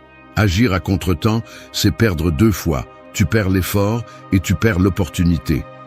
Il y a une brutalité honnête à accepter que tu n'as pas toujours le contrôle du rythme, que parfois, la chose la plus sage est de te retenir, de renforcer la patience comme un muscle que presque personne n'entraîne. Le monde est rempli de gens qui avaient tout à portée de main et qui l'ont ruiné parce qu'ils ne savaient pas attendre le bon moment. Il est aussi rempli de ceux qui n'ont jamais essayé parce qu'ils se sont convaincus que le premier obstacle était un signe pour renoncer. Aucun des deux n'a d'autorité sur sa vie. Les deux sont esclaves de leurs impulsions, de la peur ou de l'anxiété. Si tu veux des résultats différents, tu as besoin d'une stratégie différente. Apprendre à lire tes propres impulsions, à ne pas donner ton énergie à l'urgence ni à la léthargie. Choisis quand agir et quand attendre. C'est la différence entre un débutant et un maître. Ce n'est pas celui qui bouge le plus qui gagne, mais celui qui sait quand bouger. Arrête de cacher ta faiblesse derrière la précipitation ou l'excuse de la prudence infinie. La vie récompense celui qui décide en conscience, pas celui qui se consume dans le bruit de l'action inutile. 6. Pratiquez la gratitude pour ce que vous avez déjà. La vérité est que vous vivez dans la pénurie même si vous avez plus que ce que vous avez jamais rêvé. Il ne s'agit pas d'argent, ni de succès, ni de reconnaissance. C'est une pénurie mentale, une habitude de se concentrer sur ce qui manque, sur ce que vous n'avez pas encore accompli, sur ce que les autres ont et que vous n'avez pas. Ce mécanisme est un piège invisible qui sabote toute tentative de manifester quelque chose de nouveau dans votre vie. Vous ne reconnaissez pas ce que vous avez parce que votre esprit est entraîné à minimiser chaque réussite, à réduire chaque avancée, à transformer l'abondance en quelque chose d'invisible. C'est ainsi que fonctionne l'insatisfaction chronique. Vous opérez à partir d'un déficit émotionnel, comme si tout ce que vous êtes et avez n'était qu'un simple prélude avant d'obtenir l'important. Mais c'est là la racine de la frustration. Aucun accomplissement n'est suffisant pour celui qui ne prend jamais le temps de remercier ce qu'il possède déjà. La véritable gratitude n'est pas un joli slogan. C'est l'acte le plus révolutionnaire que vous puissiez pratiquer si vous souhaitez transformer votre vie de l'intérieur. Il y a une partie de vous qui résiste à la gratitude parce qu'elle associe la gratitude à la complaisance, à se résigner à moins que ce que vous désirez, comme si reconnaître ce que vous avez était une menace pour vos ambitions. Cette croyance est une distorsion dangereuse. La gratitude n'est pas renonciation, c'est reconnaissance. C'est le muscle qui vous permet de voir clairement ce qui fonctionne déjà, ce qui soutient votre présent, ce qui était autrefois un désir et qui fait maintenant partie de votre réalité. Lorsque vous ignorez ce fait et que vous ne tendez la main qu'à ce qui manque, vous envoyez un message clair à votre propre système. Rien n'est suffisant. Je ne vaux pas pour ce que j'ai, mais pour ce que je n'ai pas encore accompli. C'est de là que naît l'anxiété, le sentiment de dette permanente, l'incapacité à profiter du processus et à célébrer les avancées. La pénurie est une perception, pas une réalité. Pratiquer la véritable gratitude exige une honnêteté brutale. Ce n'est pas rester en surface en disant des phrases automatiques chaque matin, c'est examiner le poids de vos pensées, le filtre avec lequel vous jugez vos journées, la tendance à minimiser le positif par peur de devenir vulnérable ou que la vie vous l'enlève. C'est ici que la psychologie profonde et le stoïcisme se rencontrent. Les deux vous demandent d'interrompre le circuit de la plainte intérieure et de confronter l'habitude de vivre en attendant toujours le prochain miracle. La gratitude interrompt la dette émotionnelle et vous oblige à regarder de front ce qui existe déjà. C'est un entraînement inconfortable car cela détruit la narration selon laquelle ce n'est jamais assez. Une narration que vous utilisez pour justifier l'insatisfaction, le perfectionnisme et l'urgence d'accumuler davantage. Être reconnaissant ne vous rend pas passif, cela vous rend puissant. Car seul celui qui reconnaît son abondance intérieure peut désirer sans besoin, demander sans supplier et agir avec la certitude qu'il est déjà complet. C'est le véritable secret du magnétisme. Lorsque vous vous reliez à la vie depuis la plénitude, vous attirez de nouvelles opportunités sans porter l'énergie lourde du désespoir. Il n'y a pas de plus grand sabotage que de vivre en attendant le grand accomplissement externe pour vous sentir digne de remercier. Si vous n'êtes pas capable de trouver de la gratitude pour ce que vous avez aujourd'hui, vous ne la trouverez pas non plus lorsque vous irez plus loin. Remerciez d'abord, puis manifestez. C'est la ligne qui sépare l'abondance réelle de l'accumulation vide. Chaque jour, vous avez le choix de renforcer le muscle de la gratitude ou d'alimenter le déficit. C'est une décision interne, une reprogrammation consciente qui nécessite vigilance et discipline. Vous ne pouvez pas contrôler tout ce qui se passe, mais vous pouvez choisir le prisme à travers lequel vous regardez votre vie. L'abondance commence dans l'esprit, pas dans le compte bancaire, ni dans les réalisations visibles. Si vous entraînez votre attention à détecter ce qui fonctionne déjà, ce qui est déjà précieux, vous commencez à manifester depuis un terrain fertile. Personne ne peut remercier à votre place. Personne ne peut transformer votre perception sauf vous-même. L'abondance est une attitude, pas une circonstance. Reconnaissez-le, et tout le reste commence à s'organiser tout seul. 7. Fais de tes émotions un choix conscient. Tu te réveilles et avant de poser les pieds par terre, tu ressens déjà une étrange sensation dans ta poitrine. Rien de vraiment important ne s'est encore passé, mais tu notes de l'irritation, de la fatigue, voire un certain malaise sans raison. Pendant le petit déjeuner, le bruit de quelqu'un qui mâche à table te dérange, la lumière t'incommode, ce message sans réponse t'agace. En avançant dans tes tâches, Tu ressens de petites vagues de colère, d'apathie ou d'insécurité qui semblent surgir de nulle part, et presque sans t'en rendre compte, tu laisses cette courant interne dicter ton ton pour toute la journée. C'est ainsi que fonctionnent les automatismes émotionnels. Tu te lèves la garde baissée et au lieu de choisir, tu te laisses entraîner par la première chose qui apparaît. Le résultat est une vie vécue par inertie émotionnelle, un jour après l'autre où les circonstances externes semblent avoir plus d'autorité sur ton état interne que ta propre volonté. En analysant ce schéma, il est évident que la plupart des gens ne remet jamais en question l'origine réelle de ces émotions, encore moins leur fonction stratégique. La tristesse, la colère ou l'anxiété sont acceptés comme des faits inévitables, comme s'il n'y avait aucune marge de manœuvre. Mais la vérité est autre. Chaque émotion est une réaction, une interprétation, un signal que ton esprit filtre selon des croyances apprises et des conditionnements anciens.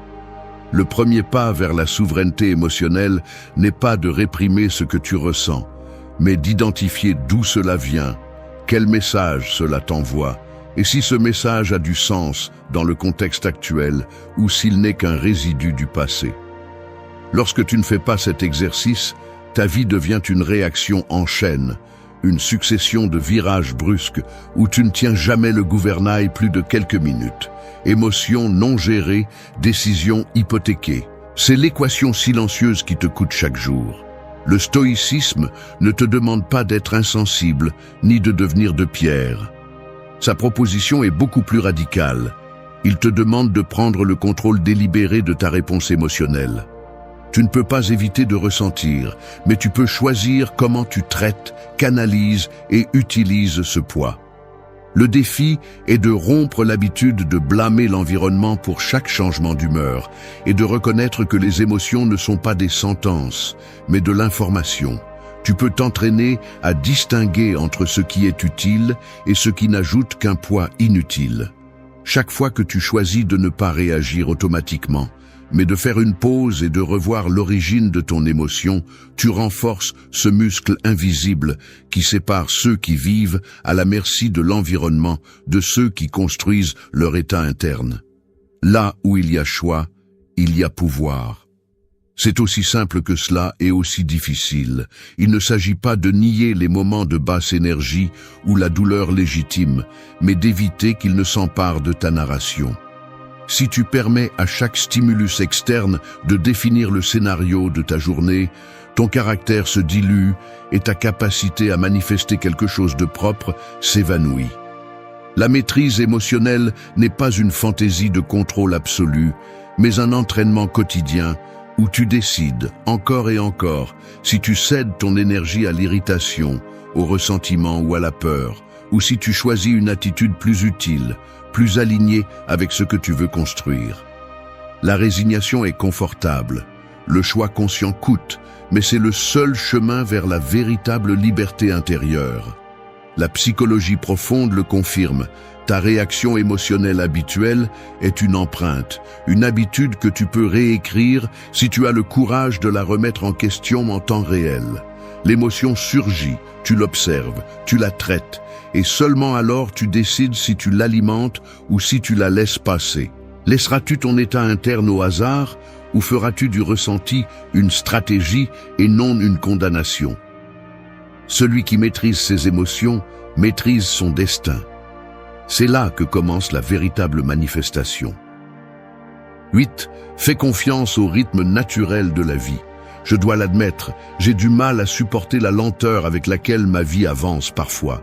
Il y a des matins où je me réveille avec la sensation que tout devrait aller plus vite, que quelque chose d'important est en train de me filer entre les doigts pendant que j'ai à peine réussi à sortir de l'inertie. Je regarde le calendrier, je consulte les notifications, je calcule mentalement les retards, et dans ce décompte silencieux, je commence à ressentir une pression sourde dans la poitrine, comme si chaque jour perdu était une dette accumulée que je ne finirais jamais de rembourser. Le corps réagit avant l'esprit. La mâchoire se tend, les épaules se haussent légèrement, la respiration se raccourcit. C'est un malaise subtil, mais réel. Là, dans ces petits détails, se révèle la vérité inconfortable. Je ne fais pas entièrement confiance au rythme naturel de la vie. Je me découvre en lutte contre le temps, exigeant des résultats immédiats, forçant des portes qui ne sont pas encore prêtes à s'ouvrir, comme si ma valeur dépendait de la vitesse à laquelle j'atteins l'endroit où je veux être. Observer mes propres gestes, le mouvement agité des doigts, le regard qui saute d'un écran à l'autre à la recherche de signes de progrès, suffit à comprendre comment l'impulsion de contrôler le temps est un piège invisible. On nous a entraînés à mesurer la vie en réalisation et en avancée, comme si la maturité était une ligne droite sans pause ni recul. Mais la nature ne se précipite jamais, et pourtant tout se réalise. Il y a un rythme souterrain dans les choses que tu ne peux pas accélérer sans en payer un prix élevé. La fatigue accumulée, l'anxiété chronique, cette irritation sourde qui t'accompagne, même lorsque tu célèbres de petites victoires. Tu peux le sentir sur ta peau, dans ton estomac, dans la façon dont les minutes te filent entre les doigts pendant que tu attends enfin que quelque chose se produise. Le désir de sauter des étapes est une fracture dans le caractère. Il révèle la peur de rester en arrière, de ne pas valoir si tu ne produis pas, que la vie te dépasse. La réalité est que la croissance authentique ne répond jamais à tes caprices ni à tes calendriers. Il y a des processus internes qui demandent plus de temps que tu ne voudrais leur accorder, des blessures qui ne se referment pas simplement parce que tu le décides, des projets qui mûrissent hors de ta vue. Refuser d'accepter ce rythme, c'est comme essayer de forcer la pousse d'une graine en tirant sur ses feuilles. Tu ne fais que briser ce qui était destiné à fleurir. La confiance dans le processus est, avant tout, une discipline mentale. C'est la capacité de garder son calme lorsque l'environnement te pousse à accélérer, de continuer à montrer de la conviction, même si le résultat n'apparaît pas encore. Le temps remet tout à sa place, même si tu n'aimes pas l'ordre. C'est le postulat le plus douloureux à accepter. Si tu observes attentivement, tu verras que les meilleures choses de ta vie ne sont jamais arrivées sous pression. Les relations authentiques, les apprentissages profonds, même les réalisations qui t'ont réellement changé sont survenus à un moment inattendu, lorsque tu avais déjà lâché prise sur l'urgence et cessé d'exiger des garanties. Le stoïcisme te demande cet acte de foi brutal. Faire confiance au fait que la vie a un rythme plus sage que ton impatience, que ce qui t'est destiné se présentera non pas parce que tu le poursuis désespérément, mais parce que tu as fait ta part, et ensuite lâcher prise. L'impatience est la dette la plus coûteuse que tu paies, la confiance, l'actif qui te rapporte le plus à long terme. Il ne s'agit pas de rester immobile, ni de te résigner à quoi que ce soit. C'est un équilibre délicat entre agir avec intention et respecter les cycles que tu ne peux pas gouverner. Apprendre à lire les signes, à distinguer quand il est temps de semer et quand il est temps d'attendre la récolte, est la marque de quelqu'un qui a mûri au-delà de l'immédiateté. La précipitation est l'ennemi de la manifestation. Laisse cela s'installer. Le véritable défi est de maintenir la foi lorsque tout semble lent, lorsque les preuves tangibles de progrès font défaut, lorsque le silence pèse plus que n'importe quel mot d'encouragement. Là, dans cet espace inconfortable, la confiance s'entraîne. Ce qui est à toi ne se perd pas, il est simplement en train de se préparer.